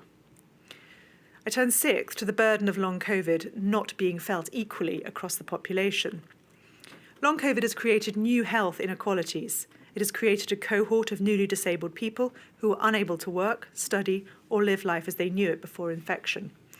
Long COVID has also exacerbated existing healthcare inequalities. You've heard from FEMHO this morning about the disproportionate impact of COVID-19 on BME healthcare workers. We endorse their submissions. Evidence from frontline migrant healthcare workers highlighted additional barriers that migrants face in receiving a diagnosis and accessing care. Despite suffering from the debilitating symptoms of long COVID, many migrant healthcare workers felt forced to return to work out of the additional fear of losing their immigration status in the United Kingdom. The inquiry is therefore asked to recommend that the differential impact of long COVID is monitored and studied, and further to recommend that long COVID healthcare addresses and overcomes new and pre-existing healthcare and health inequalities. Finally, the ongoing impact of COVID-19. COVID-19 continues to circulate in an uncontrolled way through healthcare settings. COVID-safe measures are not in place. Professor Banfield warned, "We are currently in a society that's running as if COVID-19 doesn't exist anymore, and yet clearly COVID infections are still a source of hospital admissions. Because we now no longer wear masks in hospitals, we have got a situation in which the carers are walking around as if COVID doesn't exist." The long COVID groups asked the inquiry to recommend that COVID-safe adaptation measures are reintroduced in healthcare settings. The implementation of adequate ventilation measures, HEPA filtration systems, mask mandates and COVID testing in all healthcare settings are the low-hanging fruit of IPC measures that would protect those working and those seeking care. To conclude, the long COVID groups hope that their experience of suffering in isolation without care, of being disbelieved and rendered invisible by the healthcare system was not in vain. COVID continues to cause harm, and long COVID is a current public health priority. The Chair said yesterday that the reason the inquiry is here is to make change for the good, so that people do not have to suffer in the way that many of the witnesses to this inquiry and the long COVID group's members have done. The long COVID groups look to the inquiry to ensure that recommendations fully address what went wrong and remedy now what can be put right. Thank you, my lady. Thank you very much, Ms Hannett. Sorry, I forgot to unmute myself. Mr Pisani. Thank you, my lady. My lady, these closing remarks are made on behalf of Mind. Mind is grateful to be included as a core participant. And on the subject of inpatient mental health services for children and young people, which I will abbreviate to CAMHS, Mind suggests that the inquiry's task in relation to that subject is perhaps a bit easier than for some other subjects of Module 3, because there is consistency across both the witness evidence and those witnesses' recommendations. These closing remarks will try to identify those consistencies, but first I make three foundational points. Point one, in specific relation to inpatients, it's vital to understand the reasons that a child or young person will be admitted as an inpatient. Dr. Northover gave examples: very severe mental illness, perhaps a psychotic illness or serious self-harm, an illness that can't be treated in the community because of the degree of risk, because of the intensity of the support that's needed. Inpatient admission is a last resort and is associated with significant risk to the child from mental disorder. Please remember that when we come to the figures about what has been called the treatment gap, i.e. the ability of the inpatient sector to admit children that need to be admitted to hospital. Foundational point two, this module concerns healthcare systems. The inpatient sector represents only one part of a system for the provision of mental health care to children and young people. To examine it in isolation is to mistake the tip of the iceberg for the whole thing. That's why multiple witnesses emphasised the importance of outpatient treatment and other community resources, including social care. They represent a typical referral route into a hospital. If they're applied promptly, they can head off the need for admission to hospital. But if they're missing, then there's a greater likelihood that the problem will worsen and eventually require inpatient treatment. Hence Dr. Northover's evidence that we should continue to look at how we can provide the care that's needed in the community and get to a position where we need less and less inpatient beds. Foundational point three is that statistics and broad statements are, of course, useful, but as Professor Fong memorably said, there is understandable value that we attribute to stuff that you can count, but not everything that counts can be counted. Hence this inquiry's impact statements, which introduce a perspective that's missed by sets of data. No statistical graph can communicate Ms. Pashley's anguish at being given total responsibility for her acutely suicidal daughter in March 2020, only to discover later the same day that her daughter had gone to a bridge with the intention of ending her life. That alarming story was the direct result of the pandemic and should inform the need for clear planning and guidance for CAMHS about the balancing of risks from infection against the risks arising from mental disorder. To the evidential themes, of which there are 7.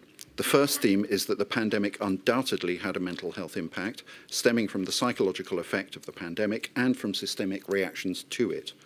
Dr. Lockhart, for the Royal College of Psychiatrists Faculty of Child and Adolescent Psychiatry, recorded that following each lockdown, quote, "We have heard from our members that children and young people who then presented to services were more unwell than had ever been seen before, and in a greater volume. It is not simply that presentations and contacts with services increased, but rather the nature and severity of mental illness among those presenting had worsened markedly," end quote. But with the onset of the pandemic, CAMHS inpatient discharges increased sharply. In March to May 2020, bed occupancy fell below 40%. IPC measures affected CAMHS patients in multiple ways. School closures meant that a common first source of support and alert was lost. Inpatient capacity was reduced. Patients waited longer for assessment and treatment. Community provision was reduced, resulting in symptoms getting worse. More patients were placed in hospitals distant to their home area and family, or on adult psychiatric wards. There was thus a coincidence between an increase in the need for CAMHS inpatient services and a decrease in the availability of those services. By March 2022, according to Dr. Lockhart, almost a third of all people in contact with mental health services across England were children and young people. The second theme is that the mental health impact on children and young people was foreseeable. Doctors Northover and Evans in 2024 reported that the COVID-19 pandemic exposed young people to known risk factors for mental illness, such as disrupted schooling, social isolation, health anxiety, and economic instability. But none of this is new. Daniel Defoe's A Journal of the Plague Year described the effects of the Great Plague of London in 1665 and recorded what would now be called the mental health impact of a pandemic. He wrote, "It is scarce credible what dreadful cases happened in particular families every day, some dying of mere grief as a passion, some of mere fright and surprise without any infection at all, others frighted into idiotism and foolish distractions, some into despair and lunacy, others into melancholy madness." The language is archaic, but the message from both history and contemporary clinical expertise is clear. The third theme is that notwithstanding this foreseeable impact, CAMHS did not feature in the planning for pandemic preparedness. Part of that inexplicable failure was that guidance about the pandemic's unique challenges to inpatient mental health services came either late or was absent. This had palpable effects on individual lives. For example, Ms. Pashley pleading with a hospital to admit her acutely suicidal daughter and being turned away because of the hospital's interpretation of IPC measures. Or the eating disorder inpatient who was isolated on a ward, on her own, behind a locked door, who suddenly found herself without any monitoring of her nutrition. Remember that eating disorders are as dangerous as some cancers. If the mental health sector had been in the room during planning and when guidance was being issued, then these perils could and should have been taken into account. Instead, we have this from the witness statement of Lade Smith, President of the Royal College of Psychiatrists, quote, "It is unclear whether mental health settings were simply forgotten, considered less of a priority, or considered not to need any guidance compared with other settings. All of these scenarios are entirely unsatisfactory and undermine the principle of parity of esteem between mental and physical health." The fourth broad theme is capacity and capability are as important as planning. There are references in the evidence to a treatment gap in CAMHS inpatient services. Treatment chasm might be a more apt term. According to NHS providers in a May 2021 survey, 2/3 of CAMHS services who were surveyed could not meet outpatient and inpatient demand, and 85% couldn't meet demand for eating disorder treatments. Others have conveyed the same message, both before and during the pandemic. They include Mind, repeatedly for years, the senior courts, again, repeatedly for years, and last Friday, the Secretary of State for Health and Social Care from July 2018 to June 2021. The relevance to this inquiry of a long-standing lack of capacity is that when there's a predictable surge in demand caused by a pandemic, a system that lacks capacity is liable to become overwhelmed. When asked about this, Matt Hancock said, "So this is a clear and significant problem in the NHS. It remains so today irrespective of COVID. So I would say that these services were not overwhelmed by COVID. They were already under very significant pressure before the pandemic." In one way, that's disarmingly frank. It could be interpreted as a concession that CAMHS were overwhelmed even before the pandemic began. But it's also wrong-headed. The evidence overwhelmingly indicates that child mental health worsened during the pandemic and as a result of the pandemic, so that demand increased and the treatment chasm widened. I ask you to go back and watch Dr. Northover's answer to this question from Miss Neild. Question, and in terms of inpatient CAMHS provision across the UK, was there sufficient capacity to meet demand before the pandemic? The transcript records the doctor's answer as a simple no, but on video you can see and hear a rather resigned laugh at the question. Of course there was insufficient capacity, and of course the insufficiency was exposed and exacerbated by the pandemic. The fifth theme is this, that this lack of capacity, which originated before the pandemic and worsened during it, had concrete effects on CAMHS inpatients. Increased waiting times, delayed discharges, delayed delayed admissions, placement out of area so that family contact was difficult or impossible, placement on general paediatric wards or on adult psychiatric wards. In this latter regard, it's a matter of concern that the CEO of NHS England, when asked about placement of children on adult psychiatric wards, said, "I'm not aware of cases where children have been placed in adult mental health settings." There's clear and readily available evidence that such admissions occurred and in fact increased during the pandemic from both Dr. Northover and Sarah Hughes of Mind. Their evidence was based on robust CQC data, which recorded the main reason for the admission of a child to an adult ward as being that, quote, there was no alternative mental health inpatient or outreach service available, end quote. The admission of a child to an adult ward is taken so seriously by Parliament that it attracts express statutory procedural duties in Section 131A of the Mental Health Act 1983, as well as the duty to notify the CQC. And in relation to the effect on the child patient, Dr. Northover called the admission to an adult ward, quote, a double whammy of challenge, because the young person would be in an inappropriate environment where they would have to self-isolate, and then once an appropriate bed became available, they would then have to move and would then have to self-isolate again. That's the systemic effect. For an example of the personal impact on a mentally unwell child, Sarah Hughes' statement records the understandable fear and concerns for the child's safety that it causes. The sixth theme is that all of these impacts increase the risk of harm to child patients. A lack of capacity to meet a surge in demand means that mental health conditions are not addressed in the early stages, and so the condition worsens, and so longer and more intensive treatment, including inpatient treatment, is needed. This is particularly worrying in the case of CAMHS because those first 2 decades of life are so profoundly influential. It is manifestly to the benefit of society as a whole to ensure that their mental health, children's mental health problems are addressed early rather than left to fester. Children are typically admitted where there is a high risk to them and where treatment cannot be provided in the community.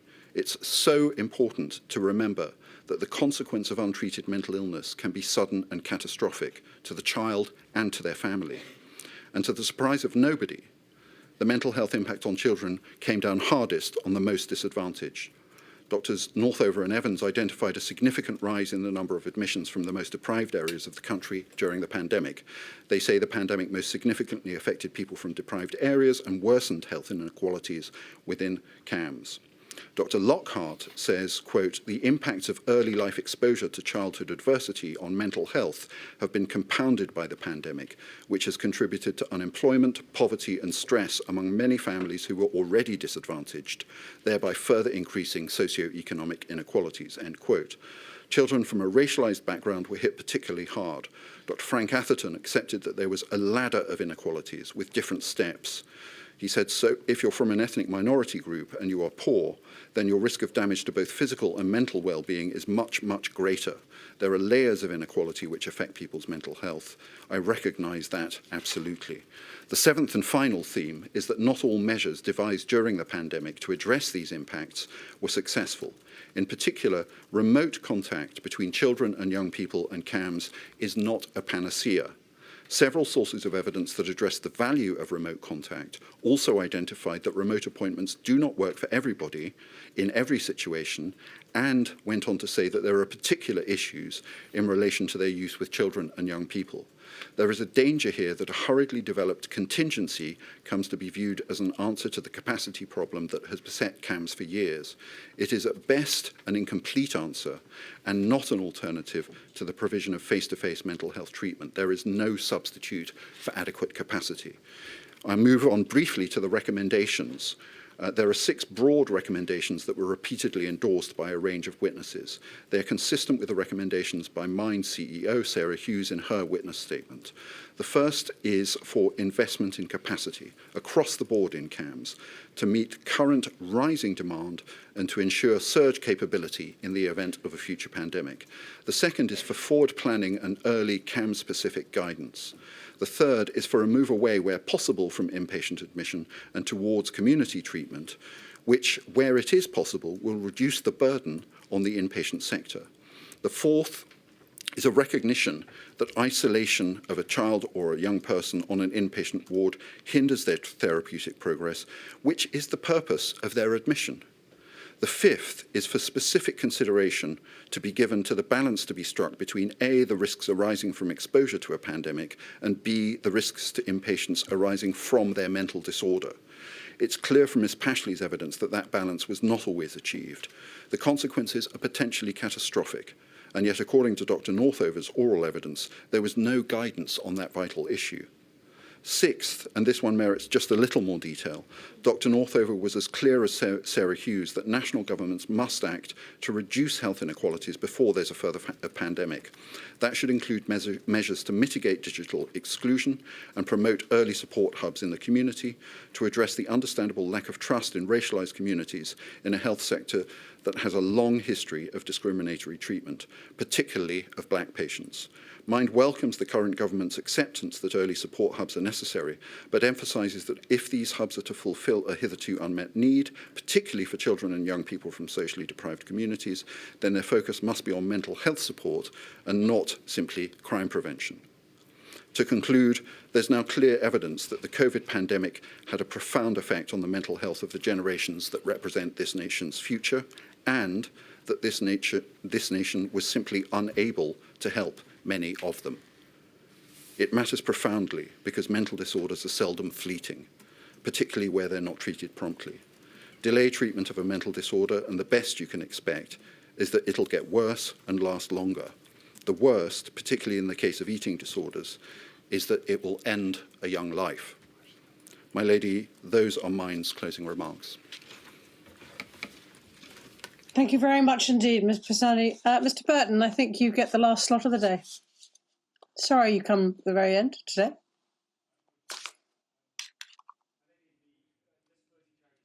I can't hear anything at the moment. I can't believe I'm still doing that with a mute button. I'm very sorry. My lady, the Disability Charities Consortium is grateful to you for the opportunity to be a core participant in Module 3 and also extends its thanks to CTI and STI and indeed the staff here at the Hearing Centre who have shown relentless hospitality and efficient assistance, not always easy to a room full of stressed out lawyers. These closing oral submissions are focused on the lessons DCC considers needs to be learnt and recommendations for the future. I'm very grateful to Junior Counsel Ms Jones and the client Mr Philippa for their expert assistance with their preparation.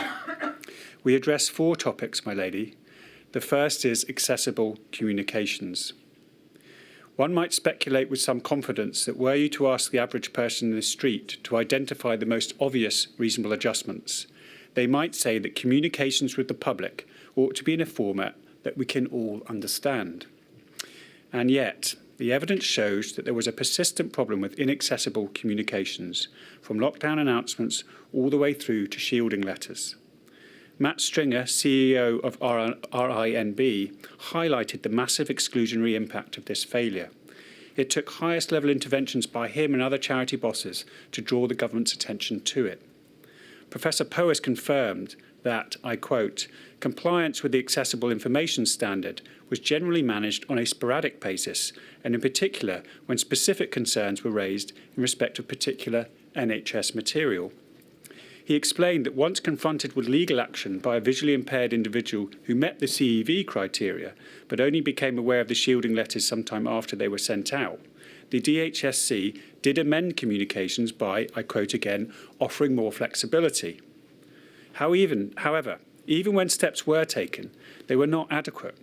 As Mr. Stringer of RNIB said, putting the RNIB's contact details on a letter that is in an inaccessible format hardly amounts to a satisfactory solution. My lady, there are times where this inquiry must of course respect the impact the exigencies of the situation had on government operations. But the DCC invites you to underscore that there can be no conceivable excuse for the persistent failures regarding accessible communications and demand that we do better next time. The specific recommendation is that the accessible information standard should be fully implemented in England with equivalents in the devolved nations and, importantly, its compliance audited across all public services that it applies to. My lady, moving on to topic 2, the risks inherent in not consulting with disabled people.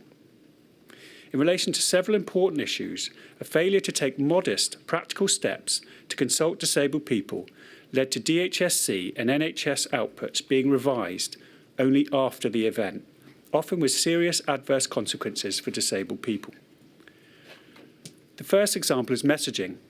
Save the NHS predictably helped form the impression in vulnerable people that they were expected to sacrifice themselves to protect the NHS from being overwhelmed. Attempts to correct this impression ran straight into another problem. When former Secretary of State Matt Hancock said on the 22nd of April 2020 that people with non-coronavirus symptoms must still contact their GP, he stipulated that they should do so either online or by phone. This second example, the policy of moving GPs to remote consultations without explicit exceptions, created further barriers for some disabled people. For example, RNID research in September 2020 found nearly 60% of some 400 respondees were put off seeking medical advice after the introduction of remote appointments during COVID. Similarly, my lady, visiting restrictions. Across the nations, rules were promulgated only to be modified to take account of people with disabilities weeks or even months later. The lag effect of this was that the original restrictive rules cast a shadow over decision-making once it was devolved back to the local level. True it is that the rules were relaxed as testing and other measures increased safety, but Professor Whitty effectively conceded it had been a mistake not to make an exception for people living with learning disabilities and autism and Alzheimer's at the outset of the pandemic. The DCC would say the same applies for carers helping those with physical disabilities. As Jackie O'Sullivan put it, to have a carer present was not a nice to have, it was essential to the disabled person's capacity to navigate the healthcare system safely and effectively. The last example of poor consultation. On the 20th of March 2020, NICE published rapid COVID-19 guidelines on critical care in adults, which advised that all adults, not just those over 65, should be assessed for frailty using the clinical frailty scale.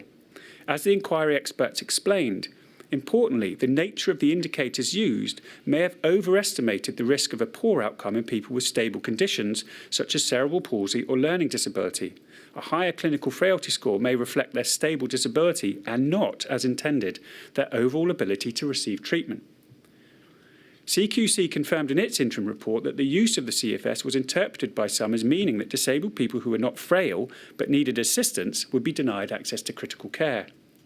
It was only after the persistent intervention of MENCAP and the National Autistic Society that NICE revised the guidance to make it clear that the CFS should not be used for younger people or those with learning or stable long-term disabilities.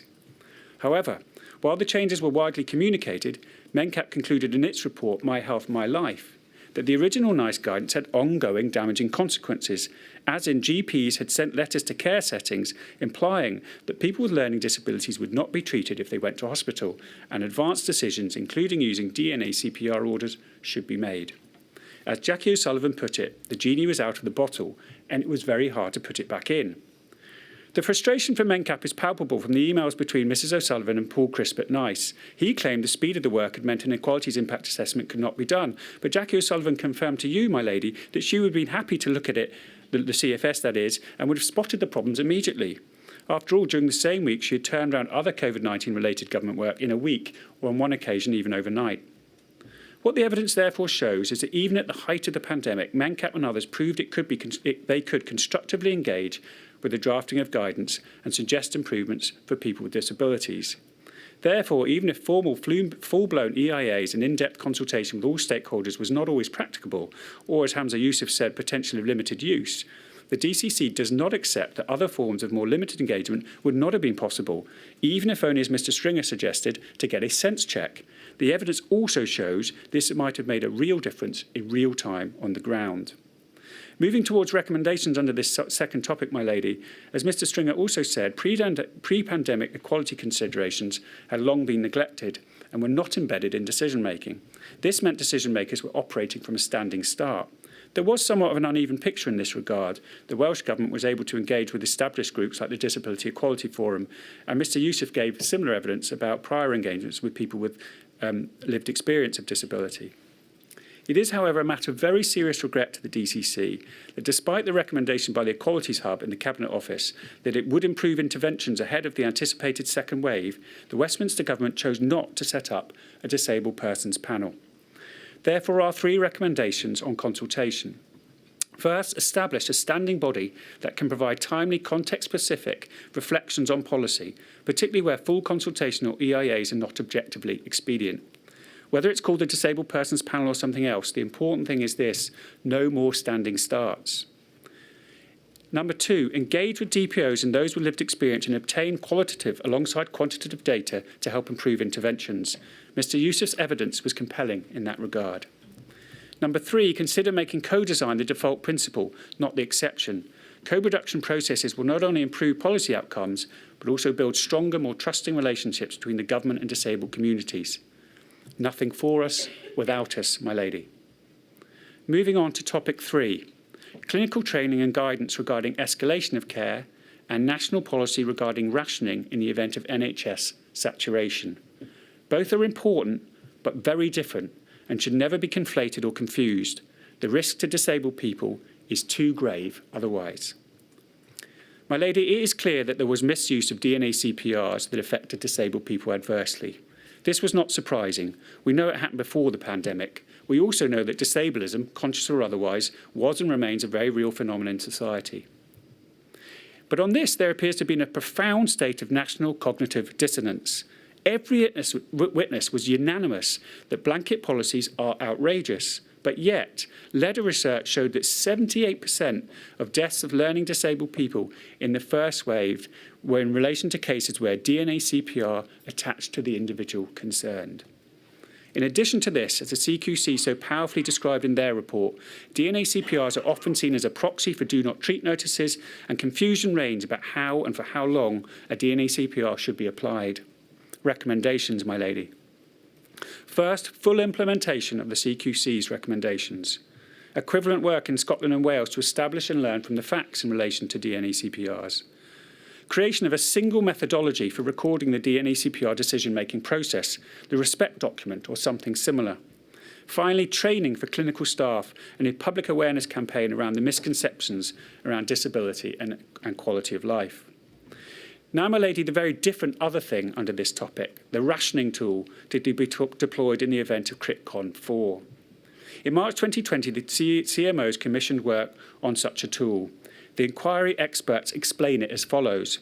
If critical care resources become exhausted nationally, any declared clinical prioritisation would operate on a ranking basis in the event of needing to prioritise one patient over another when competing for the same resource, in effect the last ITU bed. This is a hugely emotive topic, laden with controversy. Some witnesses have understood the theoretical imperative for such a tool or policy, even if they don't like it. Others spoke vehemently against it. Chris Whitty and Professor Powys and the experts commissioned by the inquiry agreed there is a place for a debate and arguably such a tool. Mr. Hancock gave different evidence, but with respect, it was not entirely clear he understood the issue being put to him and may indeed have been guilty of eliding the Q2 concepts himself. You may feel that as everyone is operating on the working assumption that there will be another pandemic and NHS saturation may become a very real threat, the nettle is better grasped now, in the relative calm of non-pandemic times. Should that be the course you adopt, my lady, DCC say there must be four things in place. First of all, a widely drawn deliberative process that engages conscientiously with all relevant stakeholders, free of political influence if possible, a genuine public debate. Two, total clarity about when it can and cannot be used. The working group was tasked to only look at the question of what to do and how to rank, not exclude patients, when and if the ICU beds ran out in the context of a national declaration of a state of emergency. It did not look at the possibility of turning patients away while beds were still available to keep space available for others deemed more deserving, nor at the question of taking someone off a ventilator to make room for others. That question was deemed too complex to be addressed in the heat of the moment. But it's not difficult to see how easily these two scenarios or criteria might become confused or conflated. Indeed, there is evidence before you that suggests that considerations surrounding this piece of work, the tool, may have leached into the rapid clinical guidance published by NICE at the end of March. Indeed, it was not hard to notice that Mr. Hancock and other witnesses appeared to find the distinctions difficult to grasp. 3, there must be total commitment to ensuring that people living with disabilities are not disadvantaged inadvertently or otherwise, and that any potentially demeaning or discriminatory content is left out. 4, unrelenting vigilance in ensuring that the tool is never misused or mishandled. Sadly, well-meaning rules are not always followed, often with tragic consequences for disabled people. The 4th topic, my lady, mortality rates, what we know and importantly what we don't know. The DCC started its submissions here and it's appropriate to finish here. All the evidence shows that even when controlled for age, socioeconomic status, comorbidities, health and vaccine status, etc., there were still very significant disparities in mortality for disabled people when compared with the general population. The government was aware of this from late June 2020, but it did not feature in the Public Health England reports. Indeed, it only became central to government thoughts very late in 2020, after the Equality Hub was set up. And even then, most of its recommendations, including around access to healthcare, communications and consultation, were not followed. And sadly, as we all know, the rate of disparities in mortality in the first wave were then replicated in the second wave. You might think there is a lesson right there, my lady. The harsh reality is that despite the positive legal obligations to take steps to protect disabled people from particular disadvantage, precious little was done. Shielding was entirely focused on clinical vulnerability, whilst those living with Down syndrome were added to the shielded persons list, a policy predicated only on medical conditions rather than a wider social model of vulnerability or disability always risked overlooking entire categories of disabled people, leaving them without a mechanism to ameliorate risks effectively and quickly. But, my lady, beyond that statement of principle, the DCC is hard-pressed to advocate what should have been done or might be done in future pandemic, because even now, some 4 years later, we do not know what caused the disparities. So Christopher Wormald and Miss Pritchard accepted as much in their evidence. Matt Hancock's evidence, on the other hand, caused very significant alarm. The DCC is not aware of any evidence to support his contention that COVID-19 was intrinsically more aggressive against people living with disabilities. Did he really think that the virus, or does he really think that the virus knows if somebody has a learning disability or knows if they have a hearing or visual impairment? If Mr. Hancock really was of this view, it's not surprising that under his leadership, little was done to address disparities. Relatedly, the DCC endorses the comments made by Mr. Jacobs this afternoon when he criticised the colourblind approach at the Secretary of State level as being facile. The complaint applies equally well to disabled people. My lady, Professor Whitty and Christopher Wormald accepted further research must be done to establish the causes, and DCC was very pleased to hear this morning Ms Gray suggest the same on behalf of the NHS England. We hope that you will make that recommendation. The data and lessons learned from the disparities must be published and acted upon. On data, my lady, you don't need to hear much more from us. It's clear that action is underway to improve data across the board, but please do be wary of the poor data excuse. Much of the complaints about what couldn't be done are reliant on the idea that disabled people couldn't have been identified and located. However, steps were not taken with GPs and local authorities and others to try and overcome that problem. They ought to have been. We only add that qualitative research should also be added to the data reforms, and that there are existing resources like the Learning Disability Register that could be better used. My lady, I turn to conclusions for my last minute. The DCC commends you and your team for carrying out this inquiry with such impressive speed and attention to detail. On urgency, DCC policy leads have expressed a hope for the learnings to be implemented imminently in forthcoming policy opportunities, such as the upcoming NHS 10-year plan. Whenever it comes, a report highlighting the lessons learned that offers meaningful and bold recommendations will go some way to ameliorating the collective trauma of disabled people and limit the scope for the same or other mistakes to be made in the future, hopefully leading to better overall outcomes for disabled people. Ultimately, however, we say that the overarching lesson is cultural and systemic. Disabled people continue to get the rough end of the stick time and time again. My lady, a systemic problem requires a systemic solution. I'm sure we'd all have some sympathy, my lady, if you felt somewhat burdened by an obligation to craft a set of recommendations capable of curing all systemic inequalities in society. But if we can help with one proposed recommendation that might go some way to address structural inequalities, at least as they affect disabled people, it is this. The international community has settled upon the UN Convention of the Rights of People with Disabilities as an overarching, effective set of rights. We urge you to give serious thought to making a recommendation to government to ensure that the rights of disabled people, as set out in the UN CRPD, are better respected, protected and fulfilled, and that this should be enforceable through systems of direct accountability. My lady, an embedded rights-based approach would at last elevate disabled people to the status of individual rights holders, an important upgrade on their current position as de facto second-class citizens. Thank you, my lady. Extremely helpful, Mr. Burton. Thank you very much indeed. Obviously, I shall consider all the submissions I've heard today and indeed tomorrow very carefully. Tomorrow, I think, is 10 o'clock, please. Yes, it is, my lady. Thank you very much. Thank you.